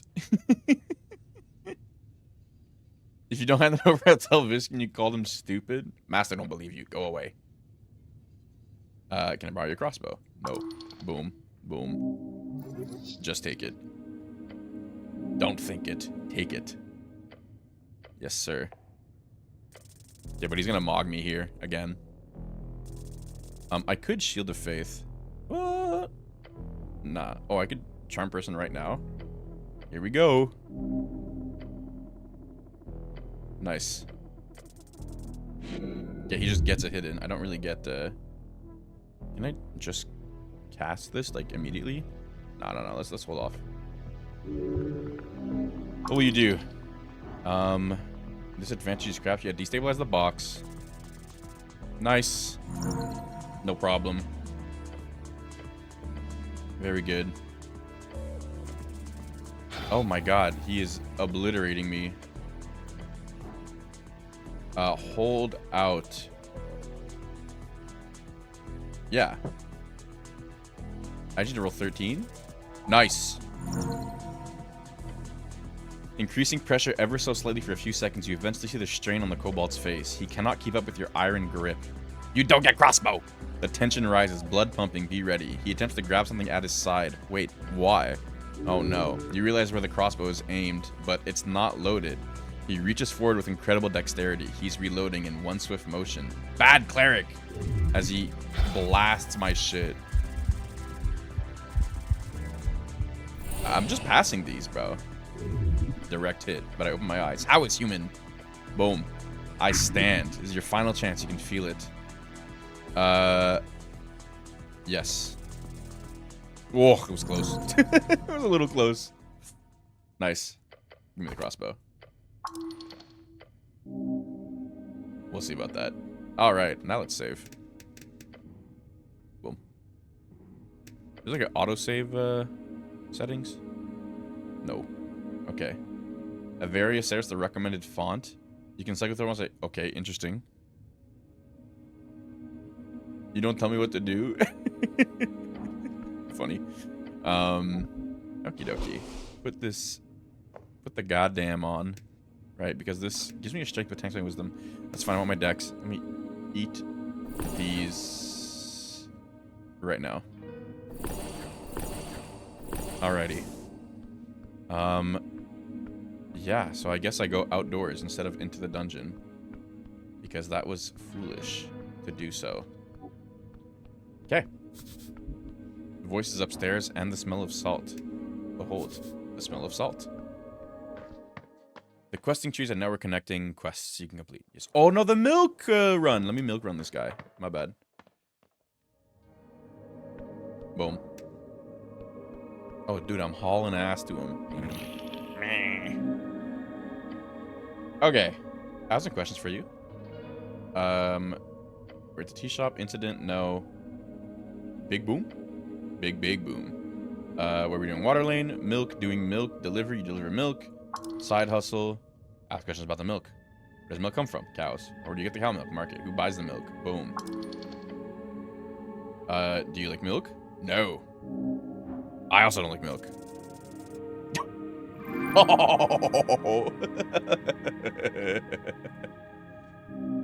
Dude, hell yeah. Can I have some milk? No. Valiant effort. Okay. There we go. Whoa, I didn't mean to do that. Thank you for your time. Awesome. Let me save. Boom. I'm gonna save a lot. I just want to lose progress for nothing. Do a little pseudo Iron Man mode type thing. These are called chimes. I thought it was Chinese for a second. I was like, what? These are called Chinese? Yeah, okay. What's this? Can I close this menu, please? Thank you. It says Vishkin's Lich House, but then the and dentistry is scratched out. Okay. Men at work beneath Asgal's green banner. Hello, dwarves. Hello, dwarves. Former ale barrel. $5. Say word. Simeon the boys. Charisma to behold. I know nothing. Let's talk to him. Oh. The older dwarf puffs out his chest as you approach. Fancy helmet, cityman. He speaks in a short and quiet manner, as if he's scared of his words actually being heard. The dwarf behind him laughs. Stand up for yourself. Bad idea. They would fuck you up in a fight. You making fun of me, dwarf? Thanks. My mom got it for me. Oh. It's a lovely helm. She has good taste. You made him feel bad for making fun of it. This is not an evil person. Stare at the dwarf. Stare at him harder. You here for talking then? Stare at him while slowly leaning your head to the side. You should, talk to him. Okay. Behold. Alphaz B.E. Constitution behold. Come on, give me one. Okay, 10 at least. 10 at least. Dwarf exile, level 3 foreman. He stands by his ideas with gut and little else. A push will earn his respect. That is his way. Okay, interesting. Like push like PPG documents. Nice. I'm gonna use that as evidence against them. What is this? Examine. It's quite light, some kind of magazine paper. Unrolling it reveals a short statement about the political rally at Circle Square. Permission of public gathering accepted. It says in big letters, followed by signature. Tolstad Magistrate Nicholas Darrow. Magistrate, the highest government position beyond the Lord Patriarch. Chosen to rule a district in Norfolk in 10 to 12 years, depending on their bloodline. Lord Patriarch. Lord Patriarch, the commander of the city forces. Okay. The actual text uses an archaic and typically bureaucratic writing style. Examine it in detail. Nat 20. This game is easy. You scan the text again, checking for spelling, phrasing, and terminology. Perfect. Not a single error. Except, it says it's supposed to be held on the 16th. The document is perfectly legal, but it's expired. What day is it today? The 19th? Have I seen this document before? Never. They must be rare. Look at the dates. Yeah, it's expired. Cool document. It is not. I don't like it. Oh, how come? It's a legal document? Duh. Seems off. Fascinating. Yeah, what day is it? Journal. Questing? It's day 1. Thanks, game. I guess. We talk with them. Around the amphitheater scene, you see a number of dwarves hard at work. They're constructing a banner of some kind, carrying a bright green flag. The banner of Asgal, the Fool. One of the dwarves stands to face you with a furrowed brow. He appears to be in a staring contest with the orc on the other side of the theater. Oi, Mr. Cityman, he calls out as you approach. We've made it clear already, we're not moving, not one bit. He shoots you a shit-eating grin. There's no way to greet the cleric of Norvik. Oh, is class conflict? Oh, is that so? Guessing I'm supposed to grovel. That'd be nice, thanks. The dwarf glares at you. No? I don't see why I would. You hear the dwarves laughing behind him. Nothing illegal going on here. Nothing at all. He's only saying that because he's had to defend himself quite a lot lately. Wait, that must mean he's doing something illegal. Stop him. Great, nothing illegal, huh? We have the papers, nothing illegal at all. There's gonna be some of those kind of illegal, but also not sort of situations. They're both guilty and innocent, just like you. One of the older dwarves spits on the ground next to him. Do you even know who's talking to, child? This here be Alphas of the Bomb Emvers, a foreman in the Asgalist movement of Norvik. The Asgalist, the workers who built the city, want to rule it. Seems only just. Okay, yeah, they're communists. He's done more good than all of you Earthguard combined. A true speaker for Asgal. Okay. I have some questions for you lads. Yeah, Maul he is. He gives the older dwarf the stink eye. You boys set him a play or something? A play? We're holding a rally for the cause. This evening, the workers across Tolstad will gather through the word of Asgal. And no one's gonna stop it. You hear laughing coming across from the theater. Papers, Alphas. So, what do you want? That orc, you seem a bit stressed. No, you don't say. So it is forenoon.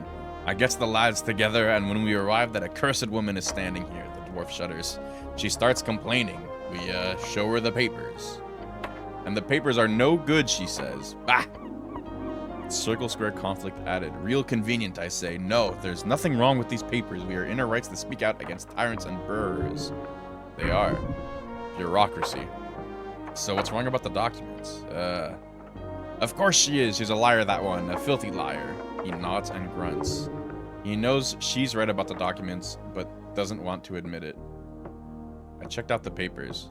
Did you steal it from me? Okay, sure, thief. Tell me what you did to find in your snooping. These expired like last week. I know, but it's just a mistake, you see. I personally had this tried by the magistrate 2 days ago after the supposed expiry date. They must have done it on purpose. Exactly! Or was not a mistake. As if. Real convenient. Bah! He shouts on the amphitheater. It doesn't matter. Whether Darrow fucked us or not, we're here and they can't make us leave. He gives you a menacing glare. And I hope for your sake you're not the sorry lad she's hired to do the deed. I'm just here to observe. I'm the dispenser of justice. Good. Then tell that orc free fucker to leave us be. He spits on the ground. Fans cap, a dwarven word meaning something along the lines of devilry, common curse word. That was a swear word. You can tell because of the way he said it. Interesting. What's this Asgal? What about him?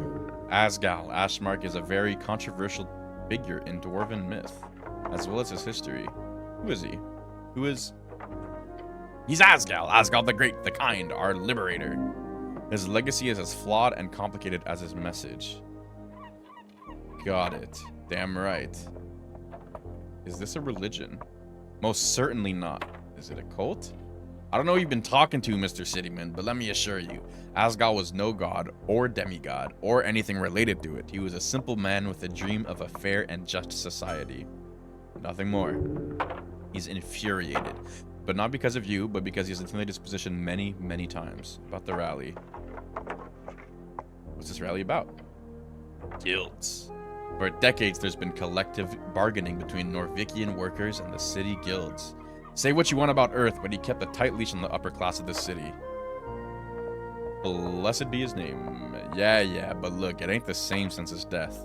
The free striders have burrowed into every darn power structure, from paper boys to bookbinders. In less than a dozen years, salaries have stagnated and prices have gone up.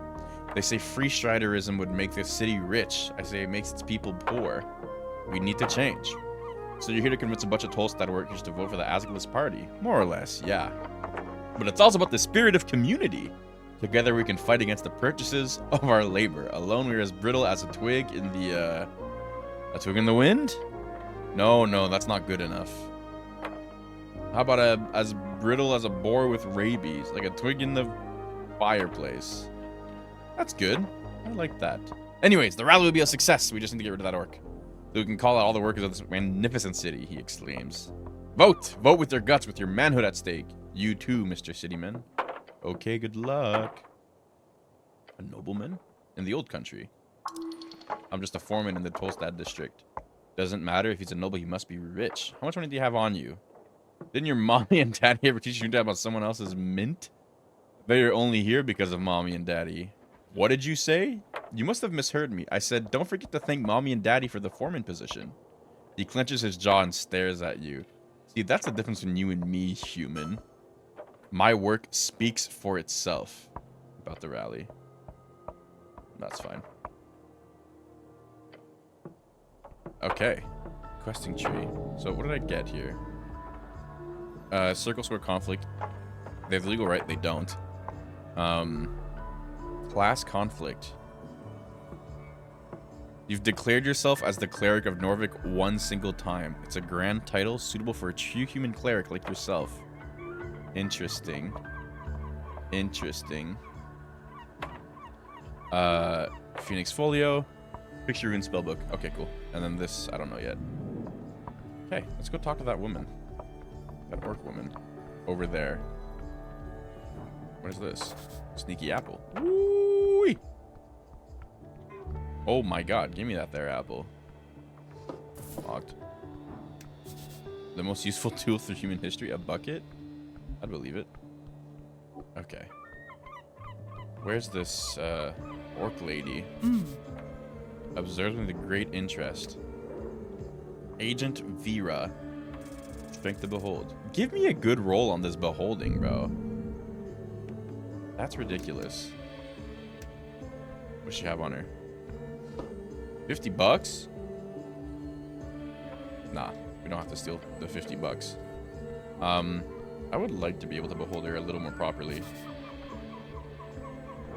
Can I trifle this? Out of reach. Can I engage with it? You see a bird's nest. Got some eggs in it, and you spot something shiny below it as well. It appears unguarded. Scary beast, these goals, but whoever made this nest isn't around, so... climb out there and give it a shot. No. Push it. Despite your groaning stomach. No, you will die. I fell into the river once. Wait, let's go. Let's save first. Okay, we can't save. But could be the reward, right? Then go for it. You know you can do it. There's nimbles an Algerian, Allegrian, not Algerian. Okay, I won't do it. Hold on. Let me save and then do it. Boom. Engage. Boom. Boom. Boom. That's just not true. Your job is self-preservation. This is not it. Self-preservation becomes a lot easier with coin. Gotta risk a little to gain a lot. Nothing here to gain except another death. Boring. So very boring. But could be worth the reward, right? Then go for it. You can do it and all this. Oh no. Do it. You begin the climb. Hands gripped around the ancient stone. Feet slipping. Eyes searching. Can you reach? Of course you can. You can do anything you set your mind to. Nice. Very good. Yes! Obsidian amulet. Ooh. Climb back up. It lies in your hand, teeming with energy. Esoteric might. Aberrational force. Hells yeah. Enjoy your loot and leave. What does this do? Advantage against aberrations. 1 con, 1 charisma. Ooh. 1 con, 1 charisma, huh? Advantage, esoteric advance, advantage against aberrations. Let's do that. Why not? I do sack a point of something. Right? I would go to 9 charisma if I had this. Wait,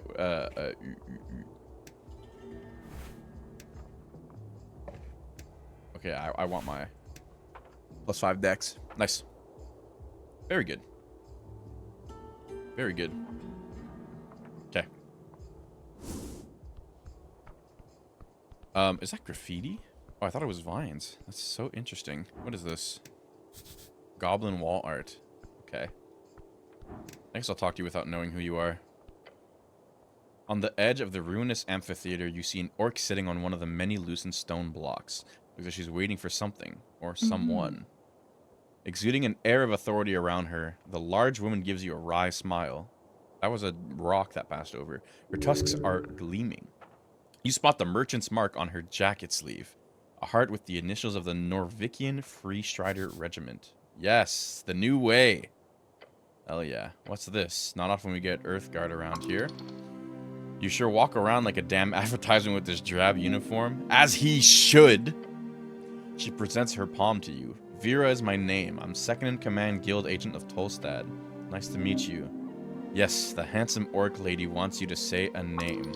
Be nice to her. She's a free strider. Make sure she knows you're a cleric.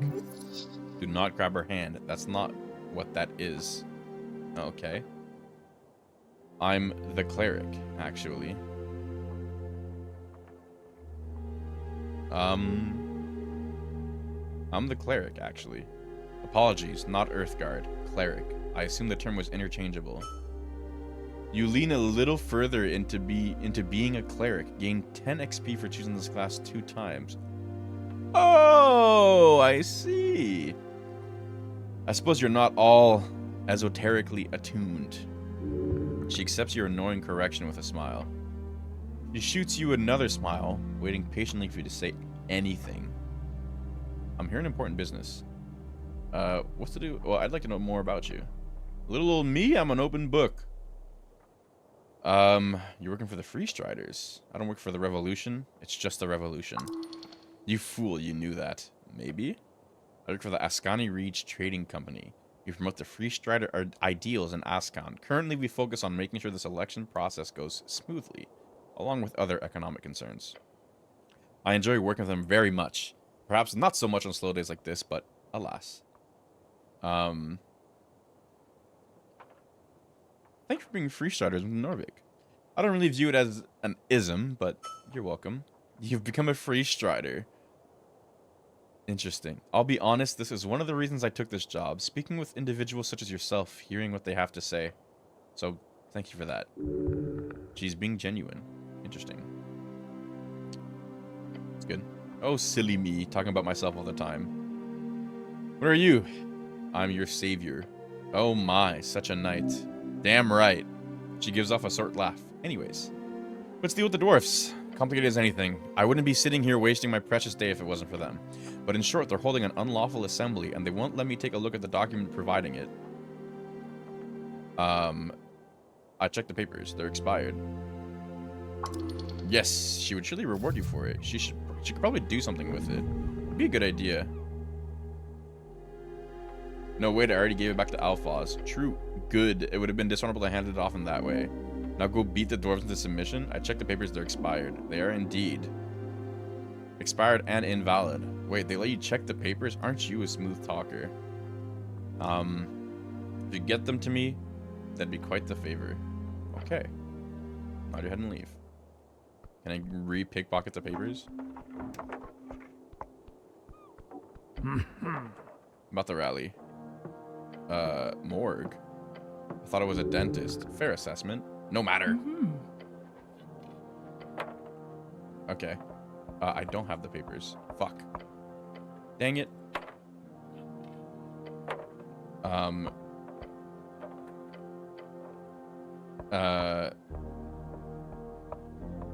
Whatever. That's fine. Yeah. Oh, really? Interesting. Okay, cool. I can't get the papers back, I guess, eh? Sad. Sad. I could try charming him. But, like, for what? I don't have the papers. About the dwarves. I spoke with Alphas. They need to leave, but if you make them the nice... The dwarves need to go. Agreed. If you want to do a great favor, then you may drive them away yourself. I'll do it if there's a reward.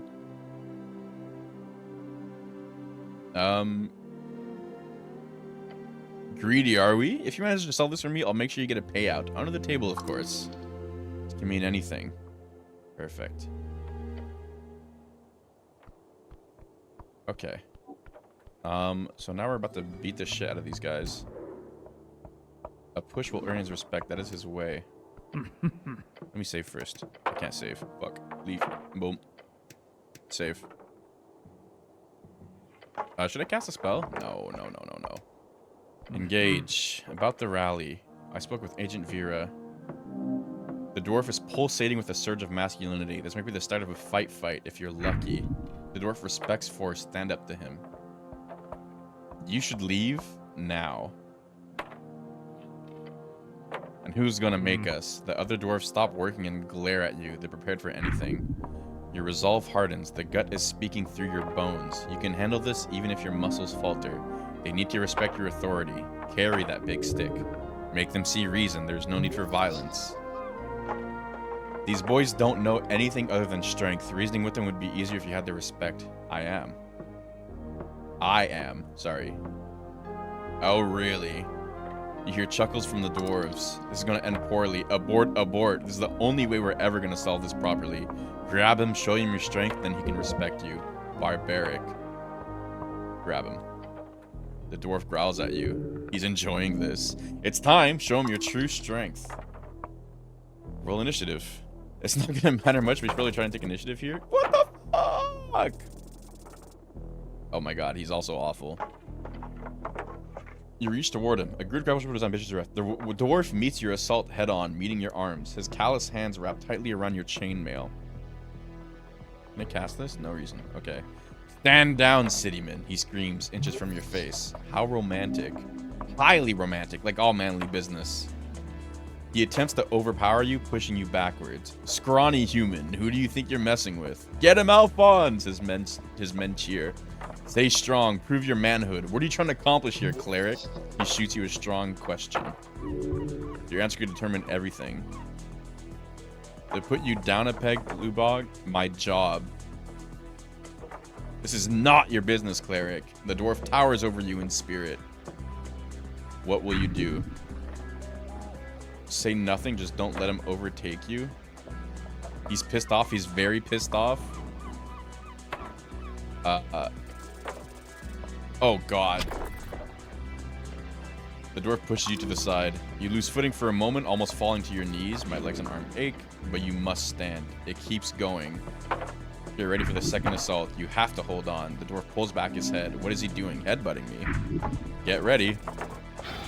That's nice. Like a brick, barely conscious, holding on. You're wearing a helmet, yet his head appears harder. Amazing. You done, cityman? Okay, what will you do now? Keep holding out. Yeah. There we go. The dwarf groans. Hold on. This guy's insane. This will be the final attempt. Both of you are worn out. Get ready. I could Shield of Faith this, or I could heal. The dwarf roars and squeezes your arms. Through the chainmail, it feels like daggers digging into your skin. Dagger, one-handed piercing weapon, good at making holes in clerics. He's got a deadly grip on you. Let me cure wounds. 2! Dog. Finish this. I've got you now, boy. Third tries the charm. The final attempt. Now you end it. You will earn his respect, but only if you succeed here. Do it. Headbutt the dwarf. 50-50. Yes. Got his ass. He attempts to break your resolve through a deep growl. You meet him with the growl of your own, a deep and manly screech. It shocks every onlooker. Alphaz, the older dwarf, explains. You reach back your head. The dwarf squints. He's preparing to get hit. And, slamming your head forward, you hear a deafening noise. The sound of metal against stone. You are victorious. Dit Javafanskap, he mutters. That kind of gut can only mean one thing. What is he insinuating? Yes, you are. You're a part dwarf, aren't you? You might have some foul ancestry. Minor. Yes, you are. Oh, that's cool. Actually, this statement. I sure am. Of course you are. They stare at their leader, yelling on the ground. Boys, maybe this wasn't such a swell idea in the end. But Alphaz... Ah! Alphaz gets up and walks over to his men. They argue for a few minutes. You understand why I'm doing this now, don't you? Oh. Yes, Mr. Cityman. You forced him to respect you. Well done. He's aligned with you. Physically. You see thoughts starting to swirl behind the dwarf's dark eyes. He turns to his companions and raises a hand. Boys, we're leaving. Disgruntled as they are, none of them complain too much as they pack up their tools and grab their green banner. Before setting off, Alphaz gives you a stern look. You're a strange lad, but I see you're nothing like her. If you want to do some real good on Tolstad, then join us. Find us down on the crossing. He nods and walks away with his band of unhappy dwarves. This dwarf is an extraordinary man, albeit prideful in his ways. Finally got rid of him. Whew! Let's go talk with the orc again. Awesome. Nails beware. Give me that. Advantage in situations where you might need a hammer. +1 con, huh? I could be amenable to that. I could be amenable to that. Swap a dex for a con? Yeah, why not? Why not? I kind of like these dwarves. Hey. I have to say, with all due respect, well done. Oh yes, I saw the whole thing.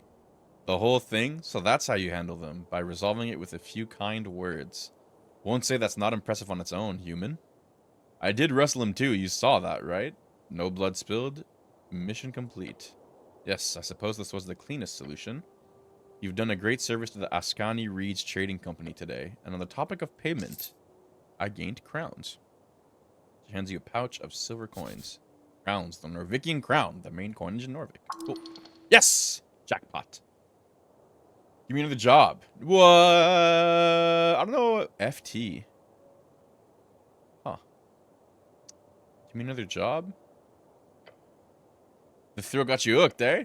I'm sure I could find some use for your services again. She gives you a kind smile. May Earth smile upon you. And do visit her trading post down on Waterlane if you have time.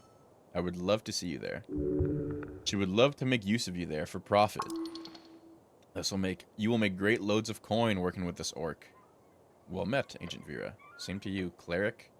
Now it's just you alone in the circle square. Also, circle squares is funny. Okay. Perhaps it's time to... What the fuck? There's a devil there. What the? That's straight up a devil. That's so sick. Behold. Okay, can I, it's time to short rest, I think. Remove an exhaustion. All dice checks are unlocked. Oh, then let me do him. Let me behold him. Decent beholding. A devil, level 2 scribe, surprisingly content, hard worker. He has a nested interest in the current regime. Devils used to be allowed into city only on work visas, so he could have served for several decades. Okay. And now let me short rest. Even though it's 11 a.m. Well, 11's a decent time to short rest. Nice. Nice. Nice. Very good. Absolutely no problem there. Unlocked all ability. Yes. Okay, that's enough rest for now.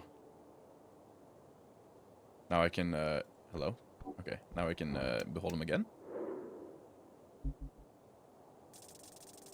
Good roll. 19. Very good roll. Lawful evil. Somehow you just know this devil would gladly organize a mass genocide against non-humans in the city. Oh, God. Oh, and his stats, too, straight up. This is no ordinary imp. His stature and position implies a former rank. A greater devil? What kind of game is he playing? Okay. And let me go observe, the folks down. Down under. Okay. If you succeed in a long rest, implying you can fail a long rest. Interestingly enough.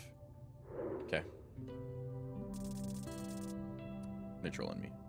Thanks. And you. Behold. DC. I have not... Let me actually equip my stuff.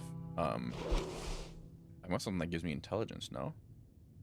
-3 int? Good God. I have nothing that gives me int. Say word. Behold. 13's decent. Reads folk human, level 17, entrepreneur, local mortician. The pale man handles corpses in a basement, a typical self-employed city contractor. You remember hearing about this man. He used to be a dentist and a surgeon. Okay, I don't know more than that, I suppose. DC 15 to see his stats, huh? Cool. Well, that'll be that. Oh, maybe I can read this book again, actually. The tome open. Boom. Failure. Okay, yeah. Oh. Diminori. Diminor. And he uses this term for anything modern is either an anti-free strider or lives under a rock. Okay. No. You have no idea what this means. Okay. Word. Word. Oh, move. Very nice. Very, very nice. 3 types of dialogue choices: spoken choices, internal thoughts, and performed actions. Some choices do some or all of these. Awesome. Awesome. What if I try to out of hit dice? Yeah, okay. That's my only rest for the day. Engage. Hello, imp. Pencil wing. You raise your head towards the sky. Above you sits a tiny red creature. His wings flutter faintly in the wind. The rock passed again. He's just a little guy with wings reading his little newspaper. The fiend throws a quick glance your way. He's annoyed. An evil creature. Beware. He doesn't acknowledge your presence. Hello. I am... What you reading? A sigh escapes from the fiend's maw. He slowly puts down the paper. The paper is actually a torn-out page from a magazine. I like the funny pictures. I don't like the articles. I like the pictures, too. Yeah, I imagine you would. Asshole. Wait, he says, leaning in to get a good look at you. Earthguard. A cleric. Hell's you doing here? That reaction. Your presence is uncommon. Divine mission. The usual. Very well. I won't get in your way. I, for one, am very happy for your presence. This place has gone downhill since the city let the goblins and free striders run amok. We need some damn order in this place. Wise words. So if you need any legal advice, just let me know. He gives you a tiny, sharp smirk. You should be aware of the fact that this is literally a devil. A good little devil. Be careful. Devilish advice can bite you real quick.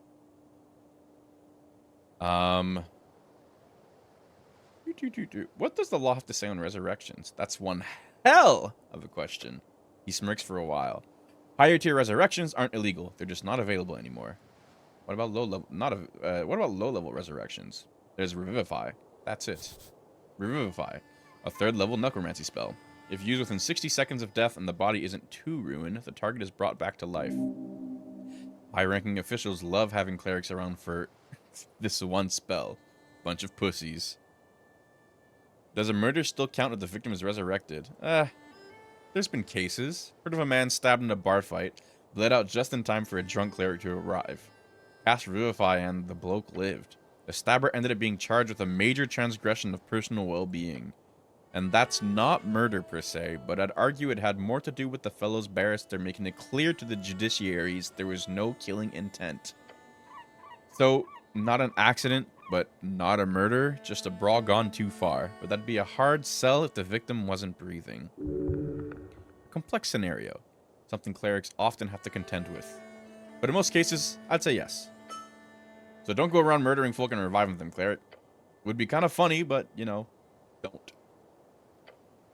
Not available. Figured a cleric would know better than me, but spells over 4th or 5th are rarely seen these days. If you want to know why, go pray. Your god grants you magic. In his wisdom, he only grants higher power when needed. In your lifetime, it has not been needed a lot. Interesting. After Earth died, it's been a bit hard for even the top-ranking clerics to manage higher tier magic. At least, if you believe the rumors at the towers, which you should. Are you legally considered alive after a resurrection? Yes, for all intents and purposes, you are alive. Undeath, on the other hand, would be a very different affliction. And how is that defined? As long as the necromancy is considered of divine origin and the soul is returned to a healthy body, then it is considered as a normal resurrection. If the origin is more black magic shit, as they say, or some kind of corpse animation, then it would be considered as bodily sacrilege, and that's top tier criminal offense. How top is it? Oh, it's up there. Does death absolve your crimes? Now you're asking real questions. But no, it does not. There's been actual laws signed in old kingdoms over this shit. He leans in, looking excited. You got the devil going, that's a good thing? So, classic story, alright? A real bad guy's caught murdering his neighbor. Real sick shit. He's executed after a quick trial, justice wins again, everyone's happy. But, surprise, some holy man raises him up a couple of months later. Holy man or foul necromancer. In this situation, the bad guy did technically pay for his crimes. His life was taken by the state. Just because somebody gave it back to him doesn't change the fact, right? Well, people weren't too happy with that, as you can imagine. This is the common punishment... So what the fuck? Thus, the common legal term these days for capital punishment is DIP. DIP. Death in perpetuity. That's so funny. Stands for death in perpetuity. Kind of funny when you think about it. One death is enough, I think. Really? Well, suppose humans would have a different outlook than a fiend like me. So to keep a criminals DIP'd, most states tend to hide, lock up, or simply burn corpses and spread the ashes using non-resurrectable methods. So a properly DIP'd dead guy shouldn't be able to return without the use of some miraculous 9th level spell, which obviously these days isn't too likely. Anything else? Are you a barrister? A tiny barrister? No, I have no legal position within the city. I'm just fairly knowledgeable in the magistrate's code. So he works with city law, asking for details. He shows you a foul grin. What do you vote in the upcoming election? What am I voting for? Same as you, the good guys. And that means the city. Duh. The elites are quite literally feeding my trove at this point. You think I'd vote for someone to topple them? Voting in his self-interest, as anyone reasonable would do. So you're being selfish in your voting. Wise choice. Gotta vote for the little guy, eh? He lets out an evil cackle. What a nice guy. Anyway, you wanted something else. What do you do in your spare time? Calligraphy. A true man knows the value of lettering. Oh, and I do love me some reading. Gaining access to the Darowian library changed my life. The largest public library in Norvik. You spend many years in your youth inside this... Okay, cool. What type of work do you do? If you love what you do, you never work a day in your life. So? Agreed, I love being a cleric of Norvik. Good, you should. It is a very honorable position to uphold the law. Now, me? I do scribe in most days. Got some connections within the palace being an unofficial nickname for the current rulers of Norvik. Okay, cool. And believe me, that's got through some tough times. See, whenever some rich asshole needs a legal draft in a hurry, who do they send for? The guy with the wings, that's who. Awfully drab. Honorable. Work is work, although you'd prefer something more exciting. Like what? Filthy thievery? That does sound very exciting. Good suggestion. Always on call, huh? For sure. But I get around quick. What's it like being a little red guy? You want me an honest answer or when I tell my clients? Honest. Okay, let me put it like this. It fucking sucks donkey shit. Do you know what it takes to get a promotion these days? Tell me, brother. Is it expensive? Oh, I wish. We're talking decades of servitude to some sadistic fuck that wants to return to Gorgorian's greatness or some shit like that. And then after risking your life and humiliating yourself, there's a chance this fucking guy will put in the effort of promoting you. And if you're unlucky, you'll turn into a fucking bug. Or worse, something without wings. Tell me about these promotions. Sorry, forgot not everyone knows how Devilkin work. Let me put it like this. Devils have a ranking system. Some are lower, some are higher. Only way to get higher and metamorphose into a more powerful creature is to be promoted by someone with a higher rank. But hey, could be worse. Could be a demon. That's true. That is true. It's over! By the gods. What about Charm Person? Charm Person. Such a fascinating spell. Of course, all spellcasters are required to be registered in Norvik. It's the same in all not complete chaotic city-states. There are certain spells that are just not allowed at all, like Fireball as a popular example. A 3rd level evocation spell causes fire to emerge at a given point. Boom.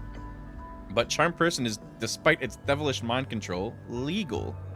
If it's cast by a registered cleric or a city-hired interrogating mage. Private entities are not allowed to learn or cast it, although I can promise you, many still do. Can I cast it on you? Sure, but it'd be a waste, since I'm already your friend, cleric. You hear about the tea shop? Yeah, of course. Pretty hard to miss when flying past Tolstad. What's your take? It blew up. Not sure what else you want to hear. Why do you think it blew up? Honestly, haven't seen a blast sound like that since the Coast War. I know the Coast War. Okay. And you didn't hear this from me, but the little fellow was helping you out of self-interest, surely. Be careful. The scorch mark looks like those from a fireball, but not the kind you get from a trigger-happy pit fiend. We're talking high-level wizard stuff. Be careful, cleric. Powerful forces are at work here. Well, of course he doesn't want me to blame the devil. Thinking about it for a few more seconds makes it clear to me that it's all a big cover-up. Wouldn't be the first time a city-trained spellcaster goes a little off the hinge. There's corruption in every system, even in this great city of Norvik. Other than that, not to be self-incriminating or anything, but could be a fiend or an elemental, I mean. Waterlane has shipments from Kargamesh every other month. Maybe a fire elemental slipped through? Who knows? A fiend, huh? Don't look at me like that. Worst thing I can do is turn into a bat. An abnormally handsome bat, of course. Ruffled feathers. But as you're just having a chat with the owner of the tea shop, who knows what feathers will ruffle, eh? He gives you an ominous chuckle. What about alignment? What about alignment? Ah, yes, the overrules of morality. Norvik does not moralize over alignment. Officially. Nor do most of the city-states across the coast. And you... why? Look, really, I'm no expert. If you want one of those, I just had another water lane. Okay. Scholar Appledent has an office there. He'll be sure to indulge you. That halfling's got one hell of a green lean, if you catch my drift. So be careful not to catch any bad ideas from her. You hear? Citizen? Okay. What did I get here? This. Take root. What does that mean? A dozen dwarfs and an orc walk into a tavern. The orc turns to the tavern keep and says, "Hey, give me a large one." The tavern keep says, "Please don't turn this into a joke. These are real people we're talking about. What's going on here?" Let me continue. So the dwarves go, "These dwarves have struggled as a minority for decades. They deserve respect, nothing less." A joke never hurt anybody. Words are sharp. Carelessly aimed, they can easily cut the cord of any man. Whatever. Look, the gist of the story is, the orc is hard at work, improving this shitty little city. The dwarves are annoying and stupid. Oh my god. Got it? You believe me? You believe for a second the orc wants the city to improve? No. You've seen too much to ever believe such a lie. The dwarves are... This is some kind of debate, eh?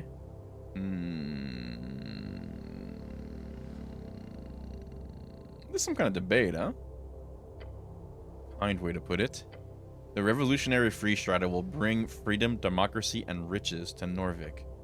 Last part being the most poignant, of course. Let us focus on each of those points, one at a time. Oh, come on. Freedom. Free strider would only focus on helping the rich, and so on. Democracy. They do like that, but they're really corrupt also. Ridiculous. Riches. They might bring a lot of money to the city, but it's always going to be the factory owners and already rich folks. Yeah, because they actually work. This is silly. Without free striders, you'd probably be a farmer. Who the fuck wants to be a farmer? Farming is good, healthy work. Don't change the subject. Do you two never shut up? Not really. I feel like I should make a decision here. Yes, you must retain the spirit of the Asgalian Revolution. After completing a quest branch, you can allow it to take root in your mind. When doing this, you must make a choice between available feats.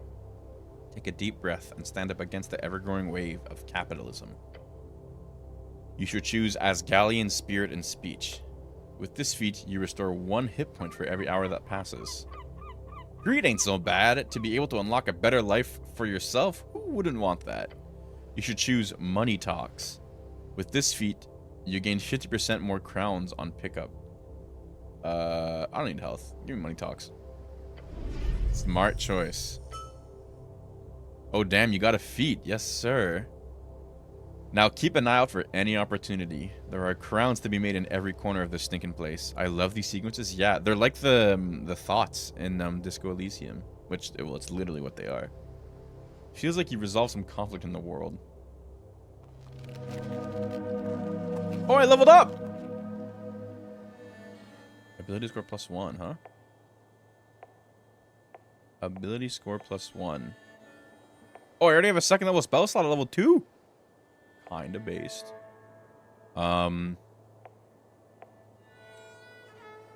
want to up my con, I think. Ooh, I don't know. God damn it.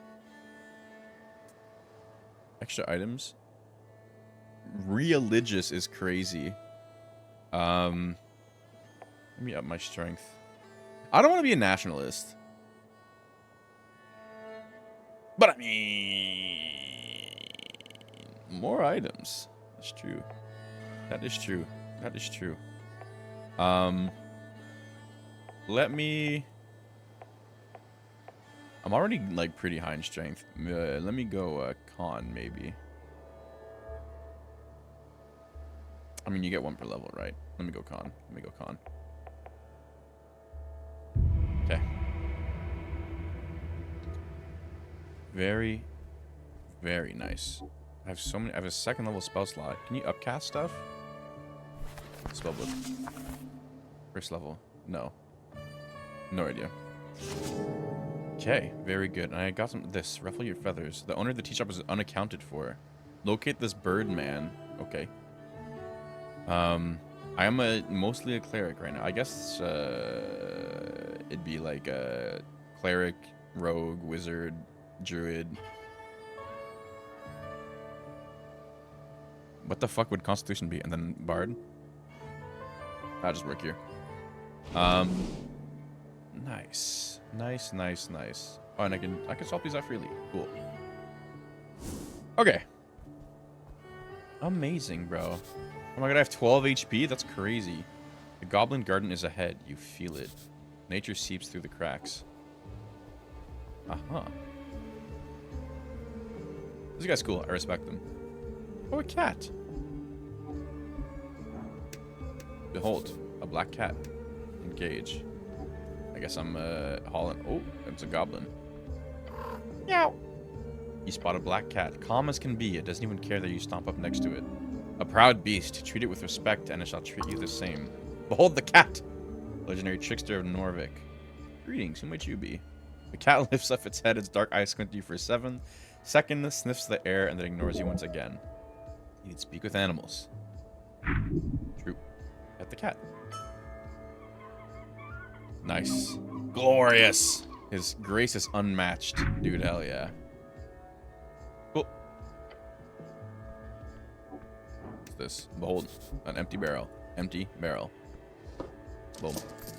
4 extra crowns? Holy shit. Our Lady's apartments. Okay. I understand.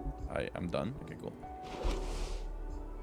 Where did I have a green dot somewhere on this inventory? Okay, I guess not. Dude. Oh, we do have a map. Okay. Mm-hmm. Interesting. Interesting. Interesting. Okay. Who are you? Oh, you're not interactable. Interesting. Interesting. What are these? Actually readable posters. They're still kind of old. Your eyes land upon a series of papers nailed into the wooden facade. Getting out information to people. How do you do it? One possible way. Papers nailed on random walls. You'd be surprised how effective it can be. Some are torn or unintelligible. A few catch your attention. This seems illegal. Okay, bro. It's a faded green hammer. The one saying grand opening.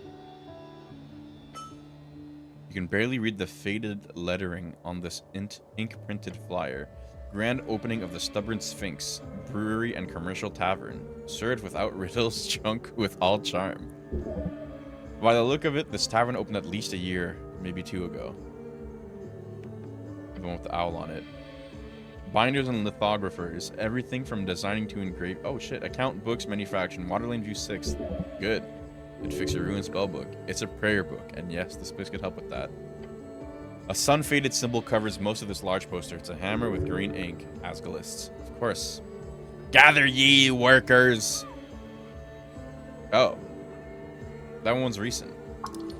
Useless sentimental garbage. You can't just gather people like this. Leave. Very nice. An empty barrel with $8. With $12. Holy shit, bro. Bikes? That's so funny. This one stands out to me. Why? Handful of bicycles. It's a form of transport. Bicycle. Bicycle. Okay. There's a stillness here. An uncommon sight at the heart of the city. This one's yours. Check the chain lock. You lean in and take a closer look. This rusty chain seems brittle, but wrapped so hard around the tire that it'd be annoying to get it off even if you had the key. Good. No one will take your bike. Not even you, apparently. This is my bike? Sure is. Best way of travel in Norvik, except, of course, on this godforsaken island fortress. Where's the key? Not here. Did you lose it somewhere? Could getting the key be a quest? Then it sounds like a quest you would get. Sounds like a shitty quest. Find the missing key, the mystery of the bike key. Something like that would be perfect. The key's probably at the bottom of the river, along with the rest of your dignity. When exactly did I come to Tolstad? On the 21st of March, evening. Then you fell. The pain. Sudden and striking. The hair at the back of your neck stands on end as you sense the sudden shift. I stumbled over the stone railing. Do I recall anything important? You chained the bike. You stood up. Then pain. Interesting. I stumbled over the stone railing. Yes. And you broke the shit out of it. Was I alone? No. A shove in the dark. Swift and deadly. An anti-city hate crime, if I ever saw one. That's it. That's all I remember. Stop looking at the bike. How interesting. How interesting indeed. Where's the city? The voting stuff is so funny. This. You found the exact spot you fell into the river. The bike rack. Someone must have pushed you in. Bikes are cool. You should ride your bike more. Right here, eh? Who are you? Zerba. Finally a good roll on one of these. Dwarf exile service worker. A girl born from an Asgalist wave in an Asgal household from a fallen Asgal state. She's an Asgalist. Dangerously shy. She needs good friends and better mentors. That is not you, by the way. She has a bright future ahead of her. Is she smart?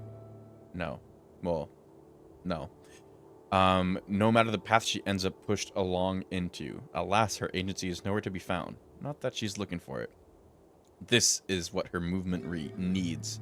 All movements. A shy and terrified witness who will, at each turn, ask everyone around her to rethink their rash decisions. Extremely annoying, but nonetheless very, very good for society. Interesting. Let me actually reread. A shy and terrified witness who will... okay. Where is she? The dwarven girl gazes around the halfway bridge before her eyes land on you. She says nothing for a while, just staring at you, no real reaction on her face. Hi, I'm the cleric. She looks around, clearly nervous. You're worrying her. By your presence alone. I'm waiting for a friend, but she hasn't shown up yet. A damsel in an arguable state of distress? I'm getting worried. I can help with that. Get excited about a potential, yet very minor quest. Okay. She fizzes with her hand and clears her throat. She has glasses. She wears a green coat. She's a human, but not much taller than me. You were supposed to meet up here, but she hasn't shown up yet. I'll go looking for your friend with the glasses. Thanks. I don't spend so much time on Tolstad alone, so I'm a bit lost. So, thanks. That's it, huh? Okay. Okay. Oh, shit. The halfway bridge. It connects with the palace and the rest of southern Norvik.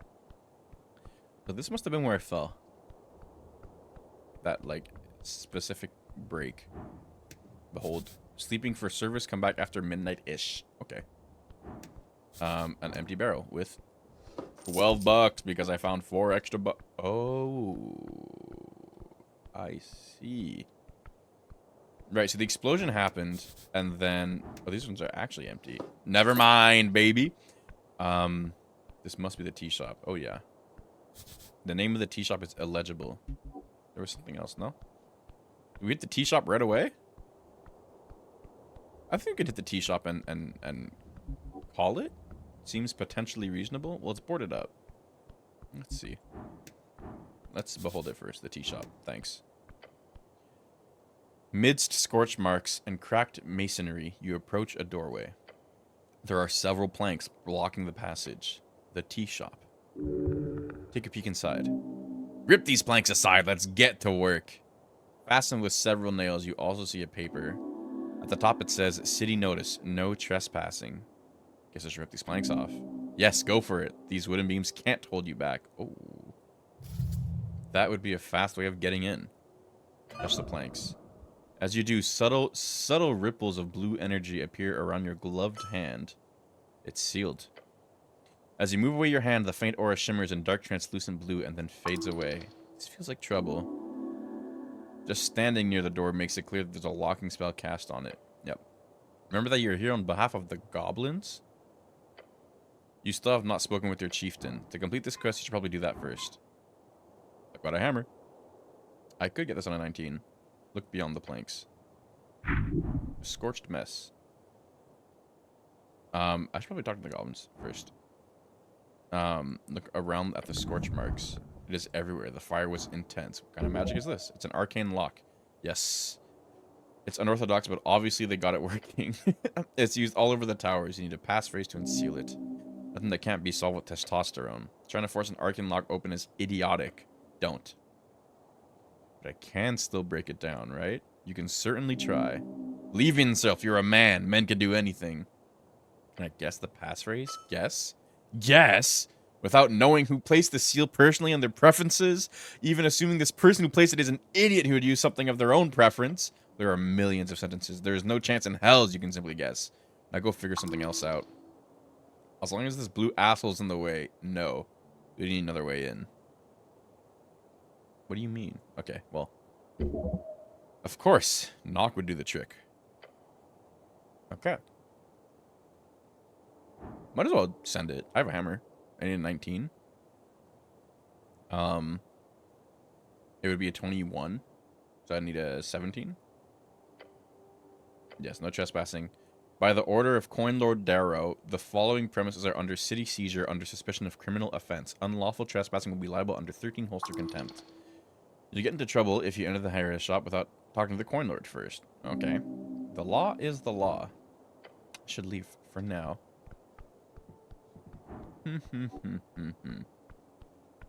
What's this? An almost intact and endlessly rising pillar. The centerpiece of Norvik. You look up the Pillar of Yore. The Pillar of Yore, an esoteric relic after the end of the Gate era. There are 8 of these pillars around the coast, or 4 if you believe the theories of a wrapping circular coast. Okay. They are indestructible, although there is some esoteric power within them. No one has been able to make use of them at all. Esoteric ebb added. Oh shit. The symbol of Earth's conquest. The day he took the red rocks and slayed the Troll King. He looked upon this pillar and declared this a sacred spot for all Norvikians, for all Earthfolk. Earthfolk, the people of Earth, the ancestors of those who reconquered the Ascani coast, the true mythological heroes, remaining until the end. A gate to another time. It looks a bit broken. Cracked? Yes. While the pillar is indestructible, it was once under heavy siege during the most intense moment of the Gate War. Several pieces of the pillar float around in the air. Okay. Especially as it reaches upwards into the clouds above the city. What kind of power would be capable of damaging this? Gods. The fundamental forces of reality. How many of these pillars exist? 8? Something like that. 1 for each band. But ours is the best one, right? They're all equally useless. It's a sign of Earth's power, so yes, this is the best one. But the fact is, no one has managed to make use of them in any way, despite their esoteric nature. So the Pillars of Yore are relegated to being visual landmarks seen from across the coast through clouds and mist for miles. Can I make money off this thing? No way. They don't even take admission to see it. It's such a trivial sight. It's a bit of a tourist destination, supposedly, but most people who travel the coast have seen one before. So it's not that interesting. So what do I do with it? You can always set the focus on it. Learn from this ancient relic.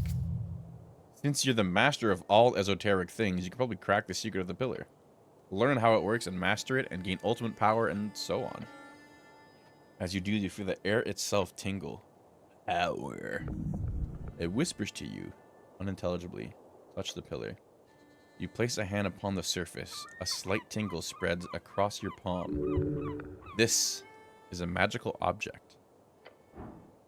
I have a feeling that you can meditate here. It will take some time, but it could prove invaluable. The pocket watch tingles. Nice. You close your eyes. You shape your mind into an arrow, shooting it out towards the esoteric force. Find the rhythm to Yore's realm. Hear his voice. The cold rock of the pillar turns warm in your palm. You've marked it with your spirit. Marked it? What? Unsure. But you feel like there are more spots you need to investigate. Feel warm and deep. It goes deep down and far up.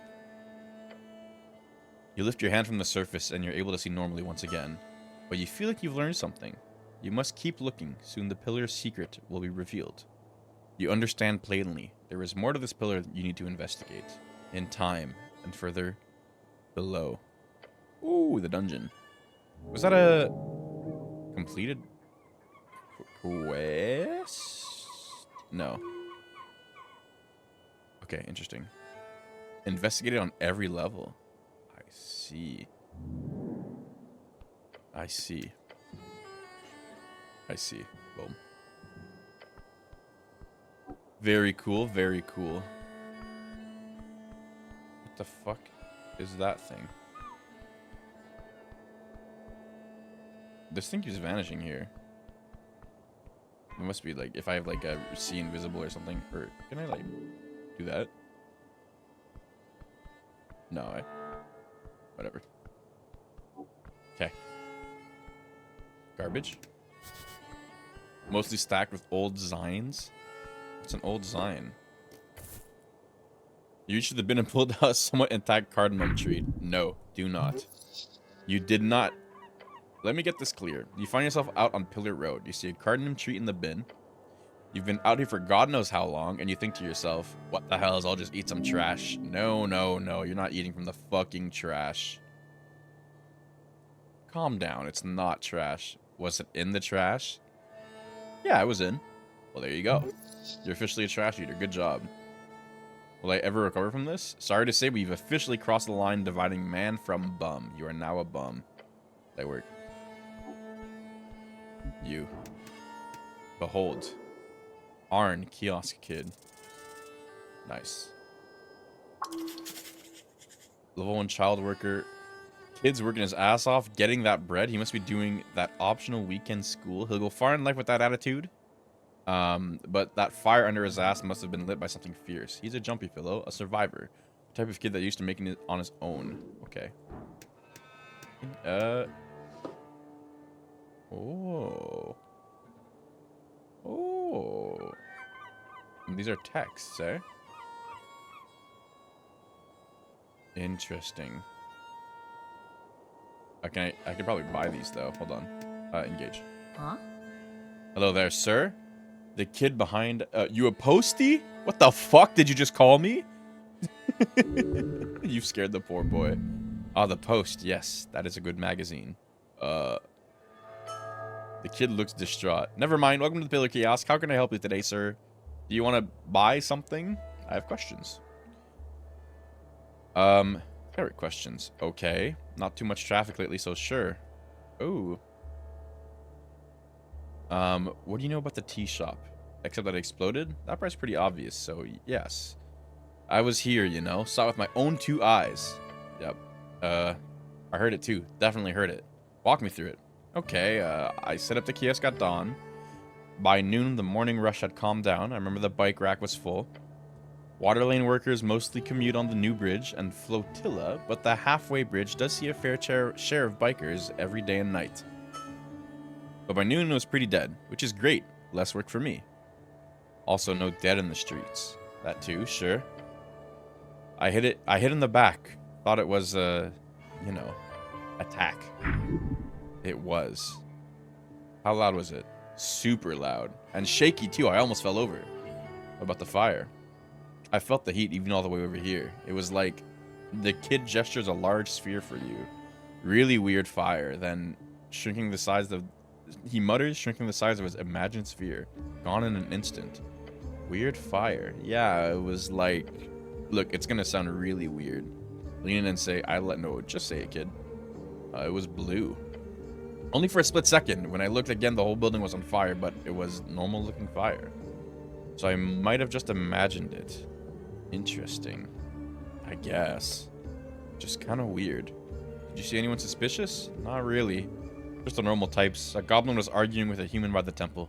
Just some mild shouting about some business thing.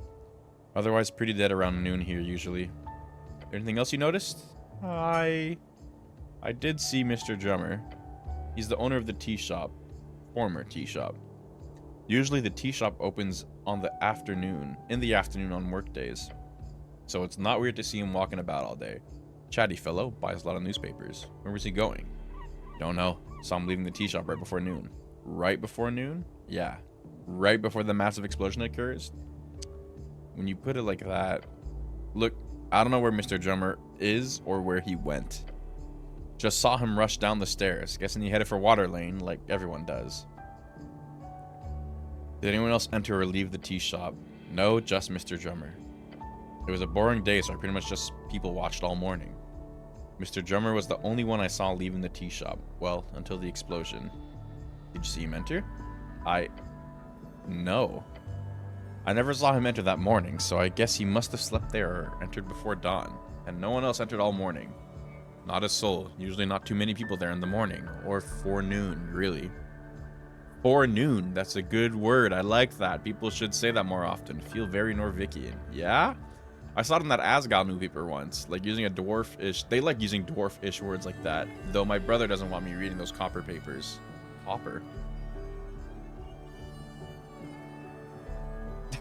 I see. The kid nods along. Anyways, about the tea shop owner. Did drummer act strange when he left? Just in a hurry, maybe. Saw him shuffle towards the stairs to Cleric Square, probably heading down to Water Lane. Why Water Lane?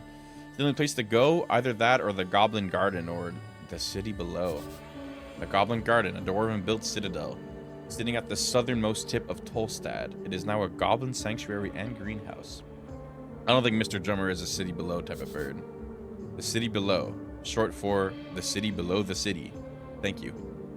A phrase used to describe the incredible amount of tunnels and ruins below Norvik. Lots of monsters and stuff down there. Also riches if you delve deep enough.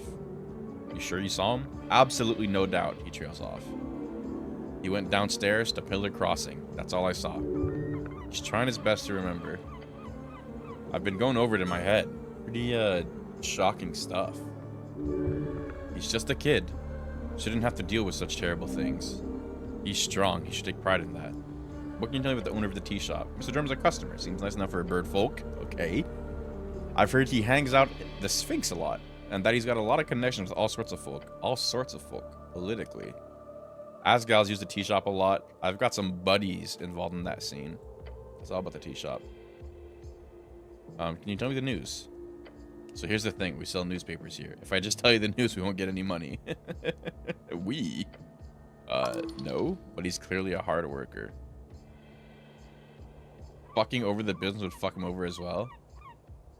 But you are an employee, which gives you a stake in the business surviving. Yeah, exactly. About the owner of this kiosk. My boss, Thalassus. He's a pretty nice merman. What do you want to know?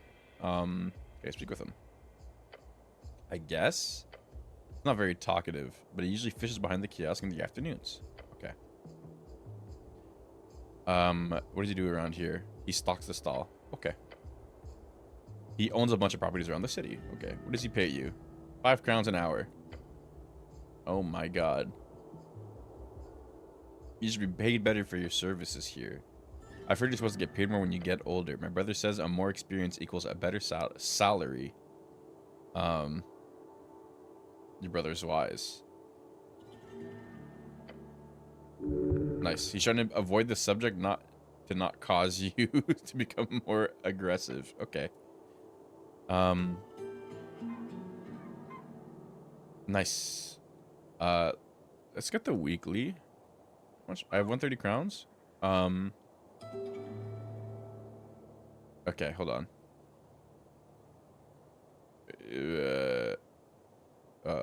Citizen? Yes. Can I ask you a favor?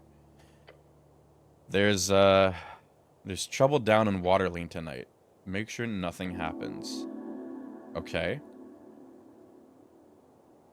I'll do it if I can. Please. Give him a quick nod and leave. Okay, wait. Let's do this. Okay, yeah. Dexterity. News in Norvik is charisma. I might rip it to tame a dame. If I can. Right. Which would give me 2 strength straight up is nuts, bro. Absolutely insane. Maybe something with Constitution could be nice as well. I'm thinking. What does this do? Con. Yeah, if I can get like 1 con, or if I can get 1 con, 1 dex, actually, that might be good. Which one does 1 con, 1 dex? 1 con. None of them really. Also, there's a car alarm going out outside my door. Let me buy to tame a dame, and then a news thing, maybe. Huh? Hey, it's you again. This, and then let's just buy this to read it. News in Norvik coming up. Free Strider aligned. Okay. And then let's get the Norvikian post. Oh, you are a postie. Sorry, I mean, good choice. Most people choose the post these days. Okay. Maybe worth my time reading those. Biggest paper in the city, released daily with local versions in 3 inland river towns. Well respected and usually aligned with Earthfolk interests. Okay. Running up to the election, Post has been mostly focused on various protests, as well as keeping tabs on various parties in a seemingly neutral tone. The city's second most read newspaper, known for its controversial and gossip brand of journalism. Yes. Boom. 6 charisma. Oh my god. Plus 1 dex, huh? Or I can just get the... I can just do this, to be honest with you. Then keep this for a rainy day. Yeah, keep it for when I need it. Cool. Questing tree. Okay. It is 9:40. That might be a good place to stop it, I would say. A lot of reading, but this game's sick. I mean, I knew I would like it. I'm not surprised at all that I like it. But, yeah, good place to call it, I'd say. Very good. Very, very good. This game will be on rotation alongside Rimworld, so do look forward to it. I'll see where I feel. Like, I'll probably play it again. I'll try to play at least once a week. Maybe twice, depending how often I stream. But, yeah. Boom. And, the stream's not dead, which is nice. The new little Wave XLR is, actually, it's quite nice, to be honest with you. It's a really cool little thing. It's tiny little audio interface, but it just kind of works, so that's kind of good. And it's designed for streaming, so I assume it works. It seems to be pretty standard. But yeah. Boom. Thank you for stopping by. If you stopped by. Thank you for the new chatters in chat. Yeah, bro. I'll be back on maybe tomorrow. Maybe. We'll see. Otherwise, I'll be on Sunday. As per usual. You know what I mean? And, yeah. That's about it. That is about it. Thanks for coming. I shall see you guys in the next one. I'm actually really excited to continue Rimworld. Dude, Rimworld, I'm so sad that, like, so the Rimworld run, the recording got fucked a bit because the audio was decent because my old audio interface sucks. And, like, dude, we hit, like, 4 raids in a row and we, like, thrived, bro. Shit was awesome. Anyways, that'll be for the future. Hopefully, like, I think this run's going to do well, but I don't want it to win because some of the recording's fucked. But whatever. It is what it is. I'll figure it out when I figure it out. But yeah, thanks for stopping by. I'll be back when I'll be back. And I shall see you guys in the next one. Bye-bye.